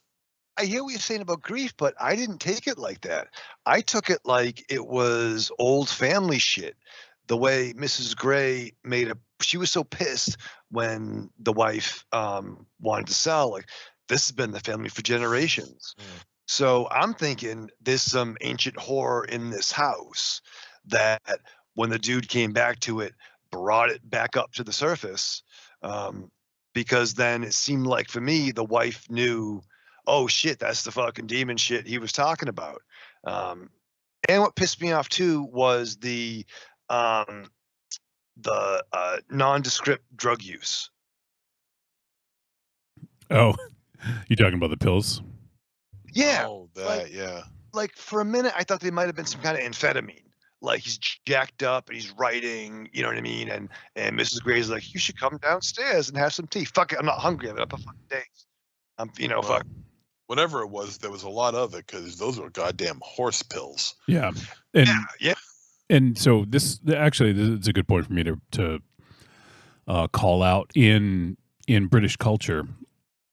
I don't think hopefully it's changing, but one of the things of British culture is that you have a stiff upper lip, and basically what that means is you don't talk about your emotions. You hide your emotions. If something happens, you don't let stiff upper lip. You don't let your face show emotion. So American males too. So that's a part of British culture. Like that's a thing. I hopefully it's changing, but people don't talk about their feelings. So that's very much like when you don't talk about them, it festers and it grows and it turns into something ugly, And in this case, that's kind of what happens. The other thing I wanted to bring up is they mentioned the husband. What was his name? Was it James? The husband at the beginning who killed himself? I forget. Oh, maybe. I think it was James. Yeah, and yes, I think it was Thomas James. was the brother, I think. Yeah. Okay. So, anyways, when he was taking those, she kind of asked how he was doing, and Mrs. Gray did, and then at some point there's like an allusion to melancholia, which is basically that's depression. So back then they called it melancholia. And I think he was taking those pills for that. I think that's what it was. And it was what it's trying to say is that by taking those pills, the person who takes those pills is trying to hide from their grief, basically their struggles, their stress, their emotion. And that's why we see later on Grace starts taking them, because she's the one that's completely not okay with all this stuff, whereas Charles has fully embraced and has befriended the grief, so to speak, Yeah, but it just was like I as a viewer, I took it as maybe the pills were allowing him to see, allowing them to see the demon. It's not explained. So, I mean, But that's hate. What's that? That's what I hate, though. I don't like MacGuffin drugs. Yeah. Like, does it do?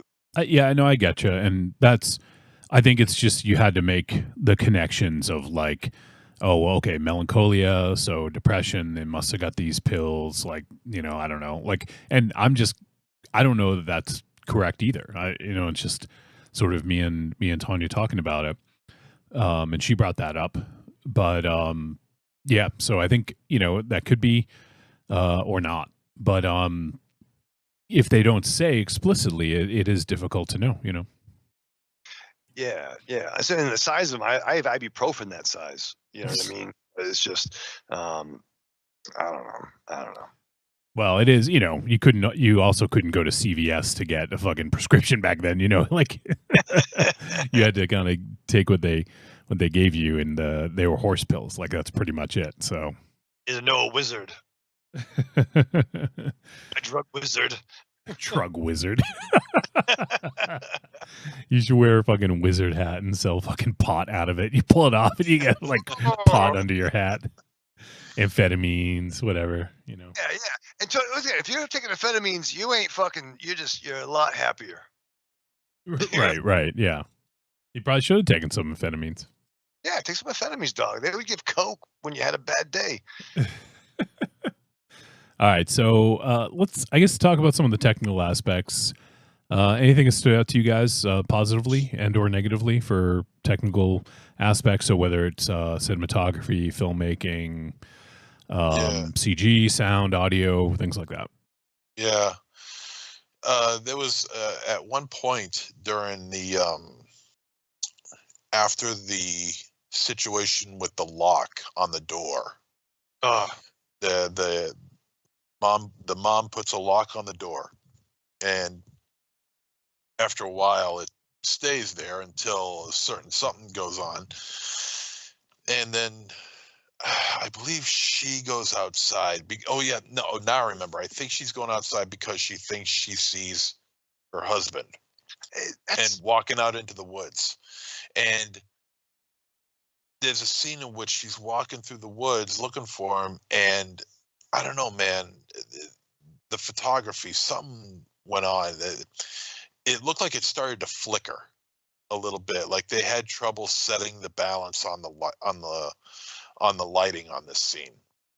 I don't know what happened, but it was really irritating me. And I'm like, ooh, that's not good. You can especially see it in the lower right hand corner of the screen. And I'm like, ah, man, that's not good. Other scenes is that when shit's really starting to pick up in the house, am I the only one who noticed that it was getting like somewhat foggy in that house, but it had absolutely nothing to do with the story or any kind of development at all? It was just that. It was just like I think I know. like it started to like it was starting to get a little foggy in there, like the colors, like the background colors started to blend into one another, so you couldn't really make out what was going on. I don't want to say that it was too dark. It wasn't too dark. It just seemed like the background colors just seemed to blend into one another. Yeah, I think I actually noticed it too, and I wasn't sure if it was streaming, because we watched this through YouTube. We rented it through YouTube, and I don't know if it's just a poor copy. I was getting some of that too. I think I think we're talking about the same thing. It's like during the dark scenes where you see like some near the end of the film, like about maybe 15 minutes away from the end of the film. Oh, I saw it whenever up the stairs. I saw it whenever she was in the basement. It showed up that way. I thought it was due to the streaming. And, I thought that was just ambiance. And because of the dark colors, the backgrounds were just kind of muddy. It looked kind of muddy and pixelated at times. So I thought it was just kind of a streaming artifact. But I mean, it could be that the lighting was just poor and they had to kind of dial up the brightness or something like that, and it made it look bad. I'm not sure. But yeah, me and Tanya both noticed. And it's not necessarily, I can't say it's due to the filmmaking or anything there, because it could just be something from streaming, that because it's a dark scene and you're streaming it from, in this case, YouTube, that it just didn't come across right. Yeah, I'm not sure. But one thing I will say is, so aside from the bad CGI of the monster, there was a couple scenes, and this is where I thought you were going at first, MZ. There's a couple scenes in the interior of the house. Now, the house looks awesome. It's shot really well. It worked. It's a great setting. Mm-hmm. There was times where I felt like there was CGI God rays added to certain scenes. Do you guys know what I'm talking? Like God rays coming through the window, like the sun, the sun shining through the shades. There was a couple scenes that look really weird. Like they look kind of muddy and it didn't look natural. And it wasn't because of like a streaming thing. I feel like there was some digital sun rays added in some scenes to make it feel like the sun is coming in through the window. And it just was like, it kind of threw me off.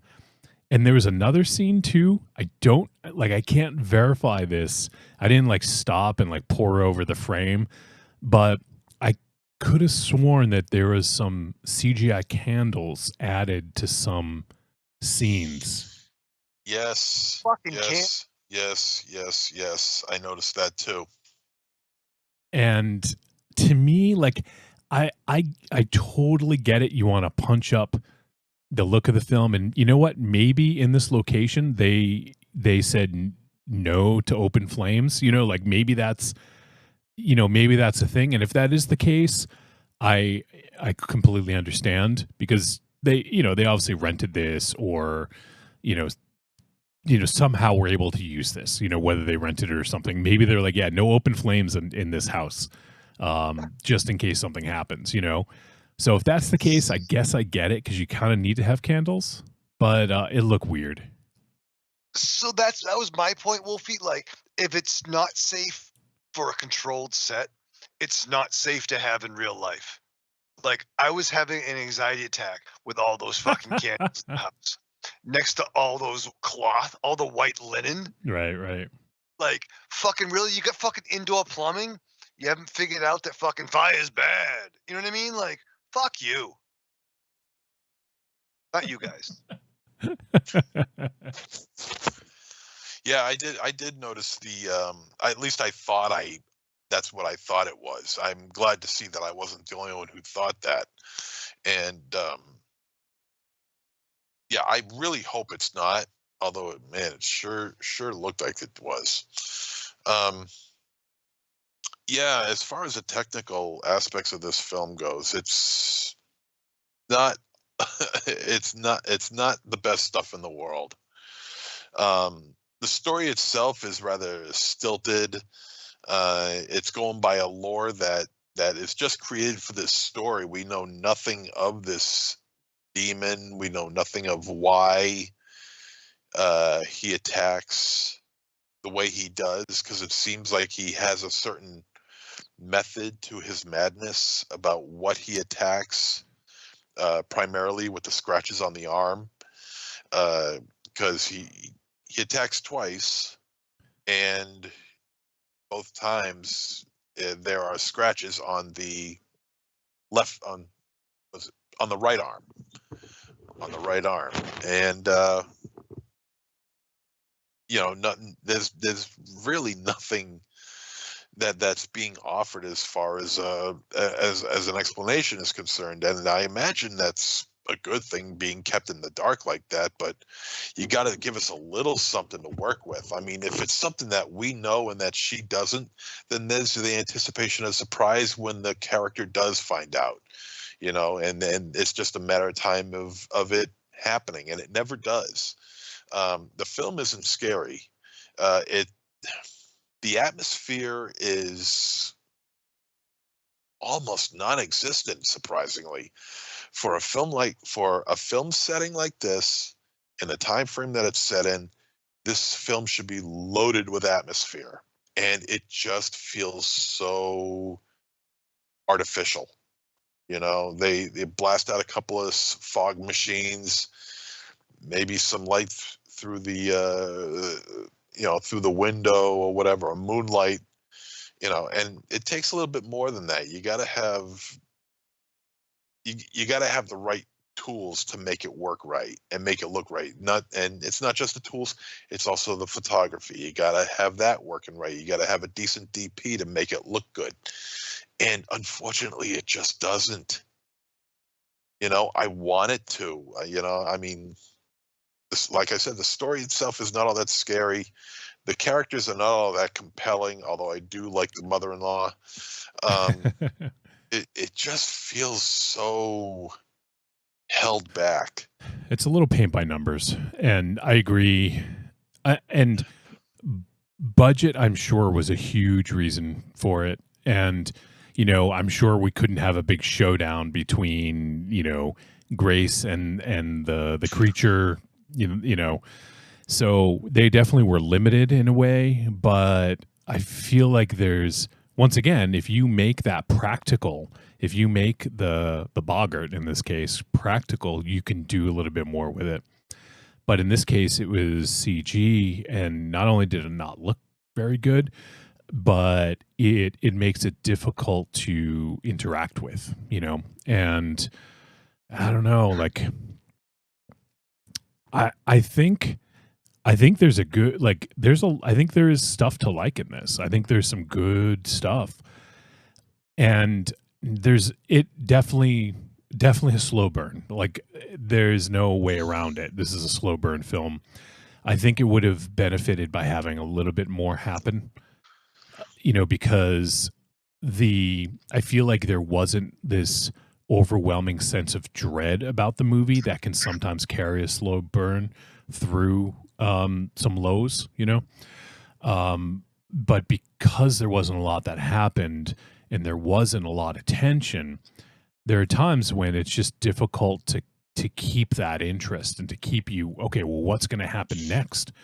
And I don't know, like I never really got the sense that any of these characters were really in any mortal danger either, which is weird because the beginning, the husband kills himself, but I never feared for any of these characters, and it never gave me an opportunity to really think, do I want them to die? Like, because, that's what you want to do, is to build up the characters and build up some sympathy. And then if they're put in a harmful position, then you can say, oh shit, like, I don't want that. I don't want that character to die. I like them, or whatever, And in this case, I feel like Charles was for me, the likable character.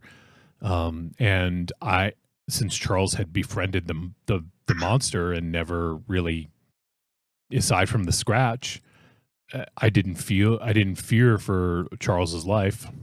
And also with Grace, I just felt like they're not going to kill both of this kid's parents. So like, I just didn't feel that there was much to be scared of with either of these characters getting harmed.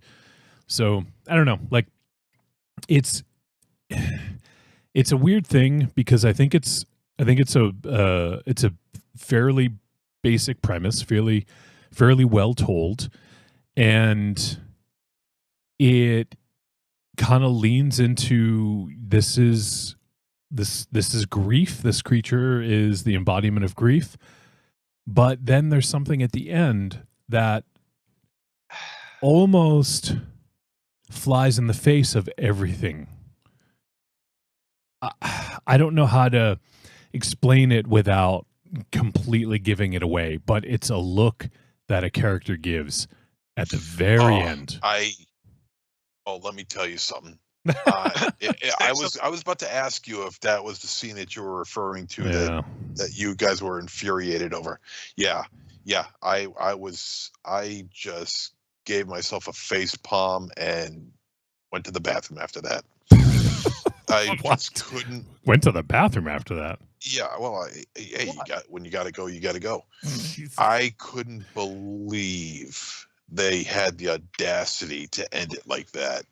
That took balls, okay? That took a lot of balls to end this movie that way. Got a lot of balls coming around here with that ending. And that's saying a lot for Monster Zero. Yeah, it is. Yeah. I know balls. If anyone knows balls. It was ridiculous. That should never have happened. That belongs in the cheesiest name your genre. That ending should never have happened. As far as it being a slow burn, I disagree. I don't think this movie was a slow burn at all, because a slow burn indicates that something happens. Nothing happened that really made it pay off for me. It was just kind of like a flat line the entire way across. I hate saying that, but because I wanted this to be good, and it just started to fall apart, like not far after the initial suicide. So I don't know. It's a disappointment. All right. Anything else to add, Raven Shadow? I'll say for the wrap up. All right. I'm just trying to think if there's anything else I wanted to add. I guess, yeah, we'll go to the verdict. So, yeah, let's wrap this up and go to the verdict. Trick or treat, baby. I wonder if people would say you're a trick or a treat. Trick or treat, motherfucker. All right. It is verdict time. We're going to let you know whether the monster beneath us is a trick or a treat, and any final thoughts. MZ? Yeah, I wanted to like this, and I can't. It's got very few things going for it. I think the performance of the mother-in-law was the best thing in the film. The location is good, but outside of that, I mean, the score, I don't even remember the score. But the film itself just doesn't look good. It just doesn't have ambiance or atmosphere. The performances are stilted.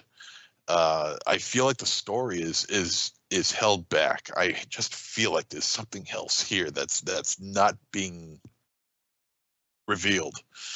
The CGI is atrocious. It is really, really bad.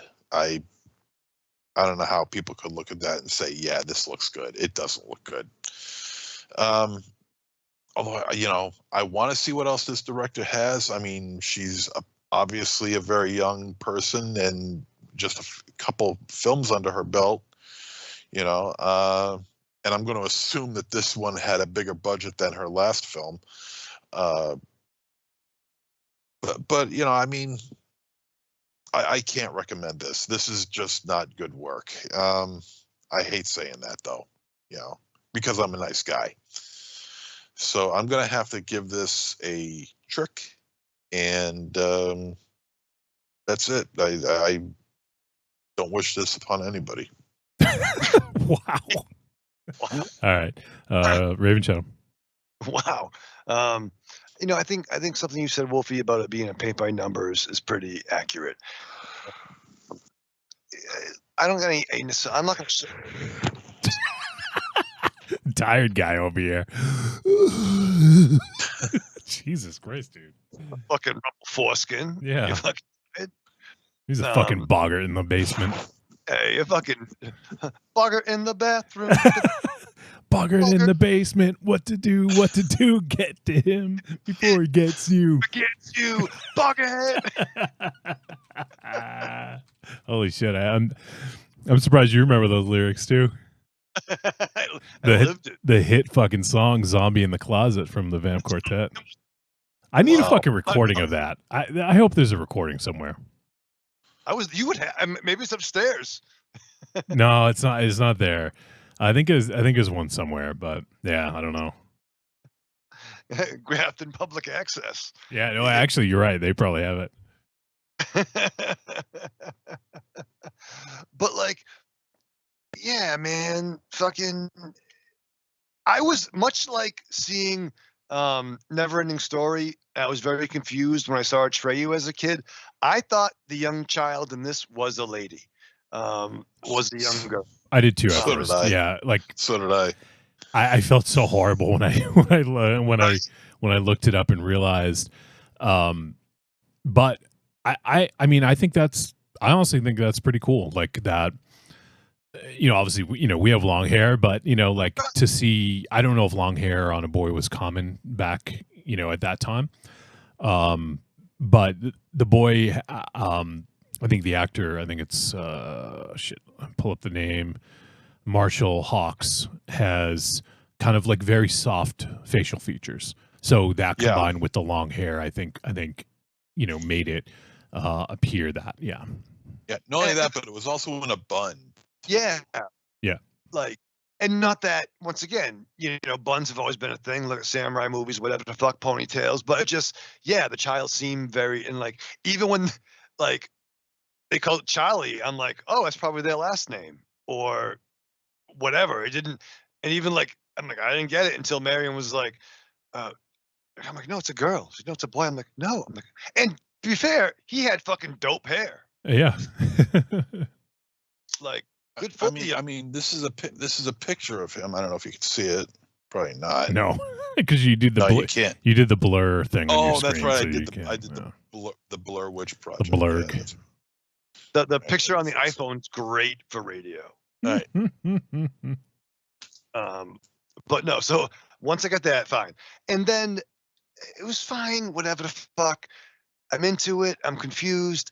But you know what really got me was when the body count started to stack up. I was really pissed. Fucking really. When they were trying to have one character be involved in other deaths. And it's fucking really? Yeah, I know what you mean. one motherfucker died. Like, come on, you could ask the kids, what did they see? You know what I mean? There's other witnesses. There's the, you know what I mean? It just seemed like that was stupid. And that's when Mary and I really kind of went off the trail. And the ending was like, fucking really? You know, it Yeah, was see? a There we lot. go. Yeah, good. Oh, he has a ponytail, and he was also dressed like a pirate for some scenes. Well, that was the clothing. Dressed back like a then. pilot, yeah. Dressed like a pirate. No, Oh, a pirate. A pirate. Okay, sorry. A Yeah. pirate. Either Yeah, one. Yeah, he It wasn't wore an dressed eye like either patch one. And had a peg leg too while he was at it. Yarg. You should Where's just me dad? you should wear a fucking ascot all the time, Raven Shadow. I will our fucking ascot. Don't fucking tell me about that. But yeah, so I mean, like, I don't know. You know what? They made a film. They got a house. That's good. Should have had practical, man. And you didn't need to do that. I would give the effects a little bit more leeway than you folks. But I do agree, it's definitely 1990 cutscenes, and we've done a lot of things where it wasn't how we wanted it to be. So I think we get that. I get that. But Yeah, it just for didn't. sure. They made a movie. Whatever this director does next, I'm down. Check it out. And they made a movie. But I gotta say, it's a trick for me.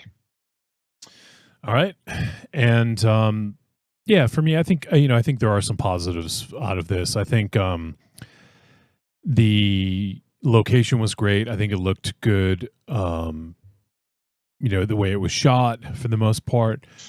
I think Marshall Hawks as Charles, I thought had to put in a good performance, very believable. And so there's a few performances. Sue Kelly as the mother-in-law was awesome, and Nicola Wright as Mrs. Gray. And I'd be curious to check out what Sophie Osborne is going to be doing in the future. It seems like the last two pictures that she did, I haven't seen them, and I don't want to judge them. I'm just going based on like IMDb ratings, which is very, it's not a smart thing to do.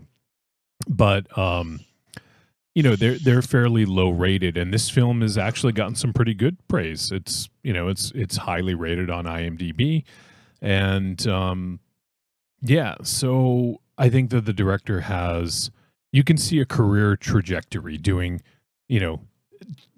Pterodactyl, Summoning Bloody Mary 2, and then The Monster Beneath Us is like a little bit higher than that. And I hope that she is able to continue to ply her trade and to continue to make the films that she wants to make. And I'd be curious to check them out for sure. So, but yeah, there's just a little bit too much in this that the CGI is disappointing, and the ending, like I legitimately feel like if that last 3 seconds were cut out, I would have a different opinion about this film, because it takes it from a film about grief and sort of avoiding your emotions and then embracing them to, well, maybe this is just a monster movie, and that to me really takes a lot of the impact out of it. And who knows, maybe someone who's financing this was like, you know what, like, you got to do this thing, just do this at the end, it's fine, like, maybe something like that happened, and that I can totally understand and forgive. But it really left it, that's the final impression that you get with this movie, and it just didn't work, and it was confusing to what had happened previously and where you thought it was going. And I that was just like me and Tanya looked at each other and were like, what the actual fuck? Why would you do that? Why? So, it is what it is. It's getting some pretty good praise, and I think there is some good here. But overall, for me, I gotta go trick on this one, MZ. You proud of me? Well, I'm not proud of you, but I'm impressed that you didn't give it a tepid treat. Well, I mean, it's not, like for me. No. I also really wanted to like this too. I thought it was a good setting, like York 1898. It's cool. I would have liked to see more of the forest as well. I thought there was even the location was great. I think that a lot of the way the forest was shot looked really cool. So yeah, that's it. It is disappointing. I think that there was something there, and it just ended up being just a little too plain and easy. And like, I don't know. I wish it took more risks. I think it would have been more successful had it. So, all right. Well, that is going to wrap up our discussion of The Monster Beneath Us. It is streaming on VOD. So if you guys want to check it out, you can do so. And who knows, maybe it'll show up on streaming eventually. But as of right now, you can get it on like YouTube or Amazon or, Apple TV or whatever. So go check it out. All right. Maybe you'll see something that we did. Yeah, maybe. All right. Next week, so we decided to do something we don't do very often. And we have only done a handful of documentaries on this show over the years. We like to do films. We like to do fiction, or sometimes nonfiction. But, in this case, this seems important enough for a documentary for us to cover. And it is a film that I believe it's just on VOD. I don't know if I thought this was going to hit Shudder, and maybe it will. But I think it's just on VOD right now. But that is George A. Romero's Resident Evil. And it is a documentary about the film that never was. So this is and when I was reading about this from the director, Brandon Salisbury, he had actually referenced Steven Scarlatta's Jodorowsky's Dune as inspiration. So thought that was interesting, and it kind of is tied to the fabric of the show a little bit because we've had Steven on the show many times, a friend of the show, and we talked about Jodorowsky's Dune, in detail, and so it seemed like it was a good one to do. And obviously, Romero is the fucking godfather of zombie movies, and Resident Evil, while you guys may not be as big of fans as of the games, I mean, there's no denying its impact on pop culture, Oh, sure. It was a franchise, a very successful franchise. Yeah, the video games and then movies. So we'll talk about that, and we're going to do George A. Romero's Resident Evil. And, now that we're sort of tying the episodes a little bit more thematically together, I think that there's a bunch of themes that jump out with this. So what we can do is, if you guys have thoughts about any of the Resident Evil games, feel free to send those in. George A. Romero, or what you think a George Romero Resident Evil movie could have been like. Things like that. So we'll probably tackle some of that in the intro to next week's show. But should be a good watch. We're going to check out George A. Romero's Resident Evil, and it can be viewed on VOD. So, all right. So that's the film discussion. That's what we're doing next week. And I think we have a couple voice messages. Not much to get to, but let me just make sure we didn't get any that just came in. I don't think so. All right. So let's, this actually was sent in for the year-end show, but it arrived just after we wrapped it up. So I was gonna put it on the Patreon, but I thought it'd be good to just play for everybody. So we're gonna do a list from one of our listeners, from one of our Patreon supporters. So let's hear from that listener right now. Hello, gentlemen. It is I, EF Contentment, patron of both the Trick or Treat Radio Patreon and of AMC's A-List program. I would like to pad out the running time of this episode by reading out my top 13 list. With the exception of a television series starring some cunt from YouTube, I watched everything covered on the show in 2024. Listeners are advised to hit the skip button 3 or 4 times. MZ can go check on his adorable animal companions, and Raven Shadow can look at his phone because I guess I can go fuck myself. Yeah, the visitor. 13, Love Lies Bleeding. 12, Abigail. 11, I Saw the TV Glow. 10, Cuckoo. 9, Oddity. 8, Heretic. 7, Last Stop in Yuma County. 6, Knife Plus Heart. 5, Humanist Vampire Seeking Consulting Suicidal Person. 4, Godzilla -1. 3, The Shadow Strays. 2, Poor Things. And number 1 is The Substance. Yeah. Well, that's it. I'll post my entire list in the new year on the Facebook page. Speaking of which, I'm off to prepare for 2025 by acquiring a bottle of 4 Roses bourbon and a shell of Fiocchi 12-gauge number 4 buckshot, because you only need one. My best to you and yours.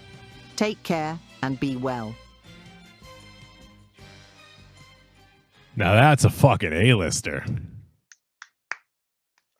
Raven Shadow, brother rating. Brother rating out of 10. Oh man, that was fucking awesome. EF. A really good list too. There was a lot of films on there that we had included on our lists, and EF's list was included in the overall Patreon list. This was just the list read out loud, so it was included in the overall list. So we appreciate you including that, EF, and that was pretty fucking funny. Read out loud. LOL. Did you lol out loud? No, I read you raw. Read out loud. Raw. Did you raffle? I raffled. Yeah. Do you I know love that kid so much. Do you know what that means? Raffle? No. All right. I'm gonna ask my 5-year-old bestie tomorrow. What does it mean? Raffle? Yeah. Raffle? That's what the hamburger list says whenever he gets a hamburger. Raffle, raffle, raffle. Raffle, raffle. I did commentary. Am I right? Yeah, I mean, I can't deny that. Raffle McDonald. Raffle, raffle, raffle. Raffle, raffle. Jesus.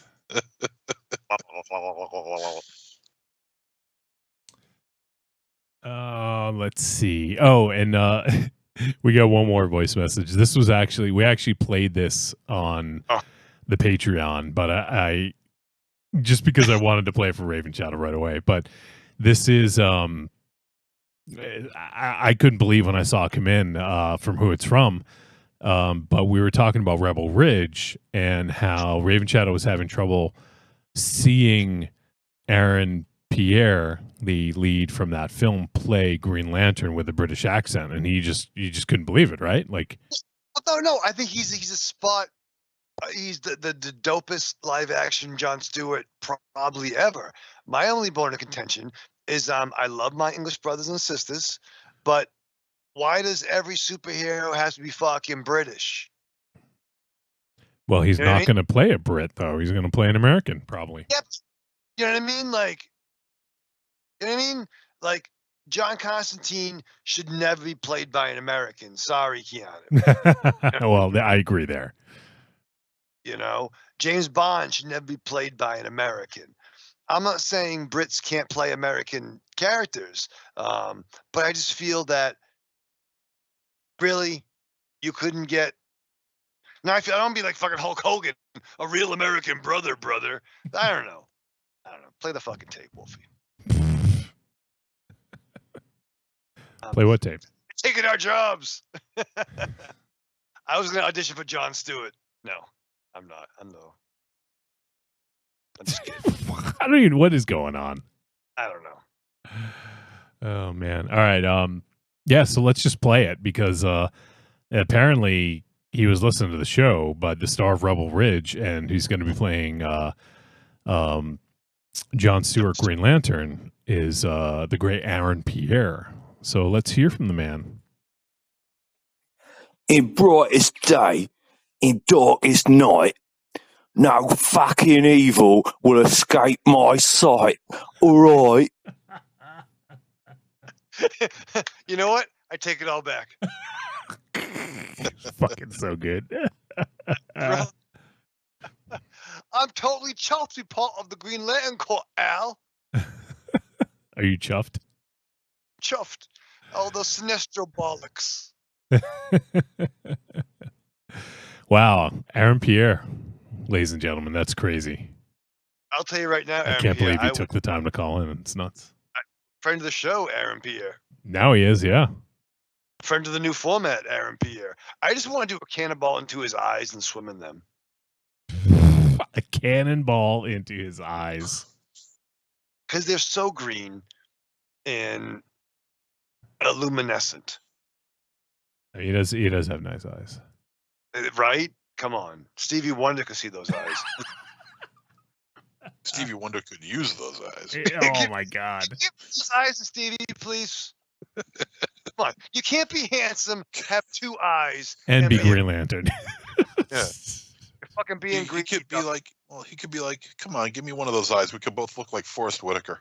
Jesus. That fucking took a turn. Oh, God.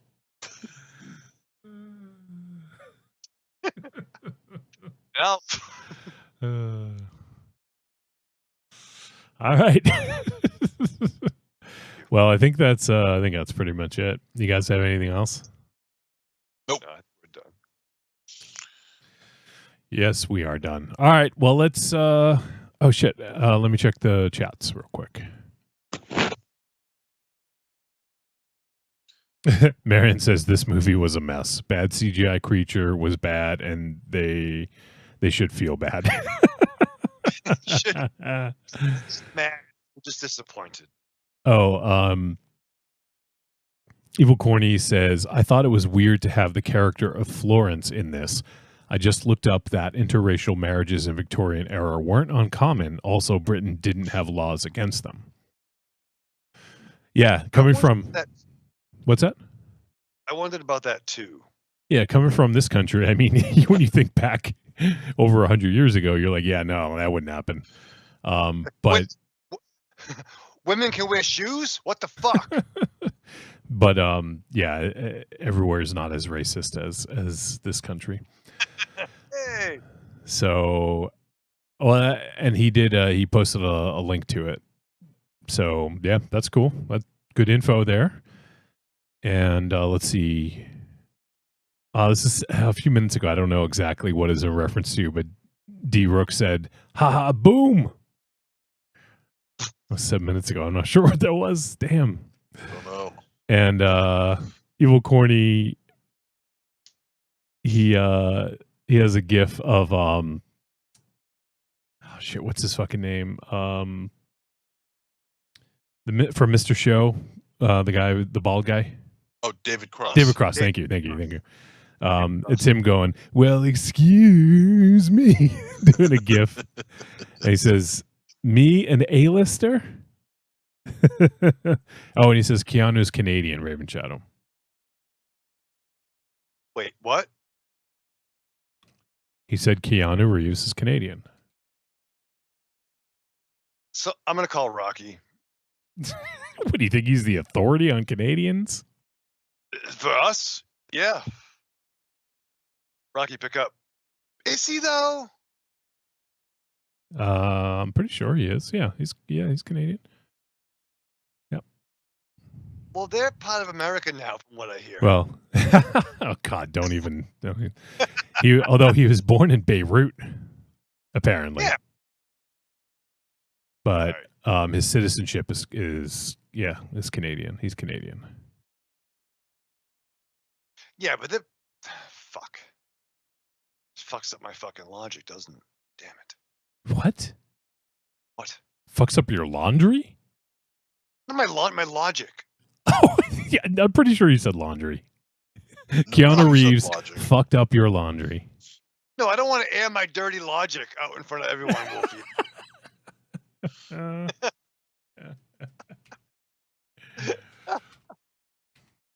That's fun. But still, you gotta be European. What? Yeah. European. No, European. Europeans. All right, let's kill this fucking thing. This is ridiculous. Okay, let's say goodbye. Starting with MZ. Arrivederci, douchebags. Raven Chatham. And hey, just want to say I know a lot of folks we love and care about having hard times. Yeah. Last couple of months, and just want to say we love you. Yeah, we love you, and thinking about you folks. Okay, and until next time, live fast, love hard, and enjoy the guilt. All right, so yeah, that is going to do it for this episode. We appreciate you guys tuning in, and I'd love to get some feedback on some of the subtle changes. We haven't really made too many changes. We may see some more coming, but we have a slightly different presentation on the video feed, and we're going to try to dial back the runtime, which we did a little bit this week. We got to get a little bit better, but we did better, and we're finishing before 11 p.m. So MZ is going to be fucking ecstatic. So we're going to try to get it down to close to 2 hours, and hopefully we can figure out the reaction thing, because it's not as fun to just listen to a song and see our faces. So it'd be good to see the video too. And if you guys have recommendations for reaction videos, whether it's music videos or trailers, comedy bits, I don't know, wrestling bits, whatever, anything, like any video content that you think would be interesting for us to react to, you can go ahead and you can send it to us, podcast@trickortreatradio.com, or if you want, you can use the Discord channel we set up. I actually set it up last week. It is for Patreon supporters only, because it's a Patreon only thing, but I created the reaction suggestions. So if you guys want to make suggestions for videos for us to react to on the show, go ahead and do it there.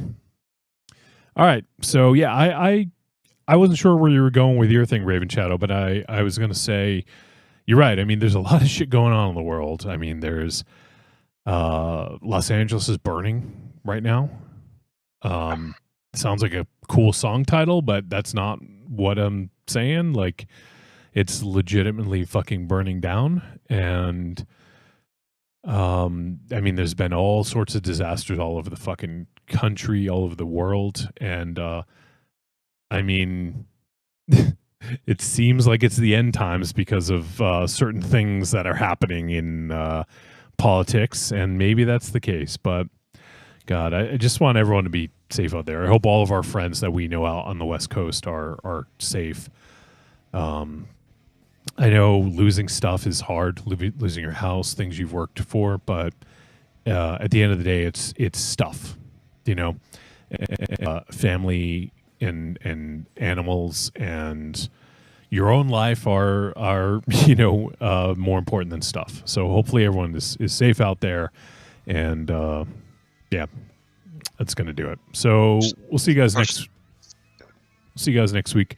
We're going to talk about George A. Romero's Resident Evil. Check it out and let us know what you think. Podcast@trickortreatradio.com. See you.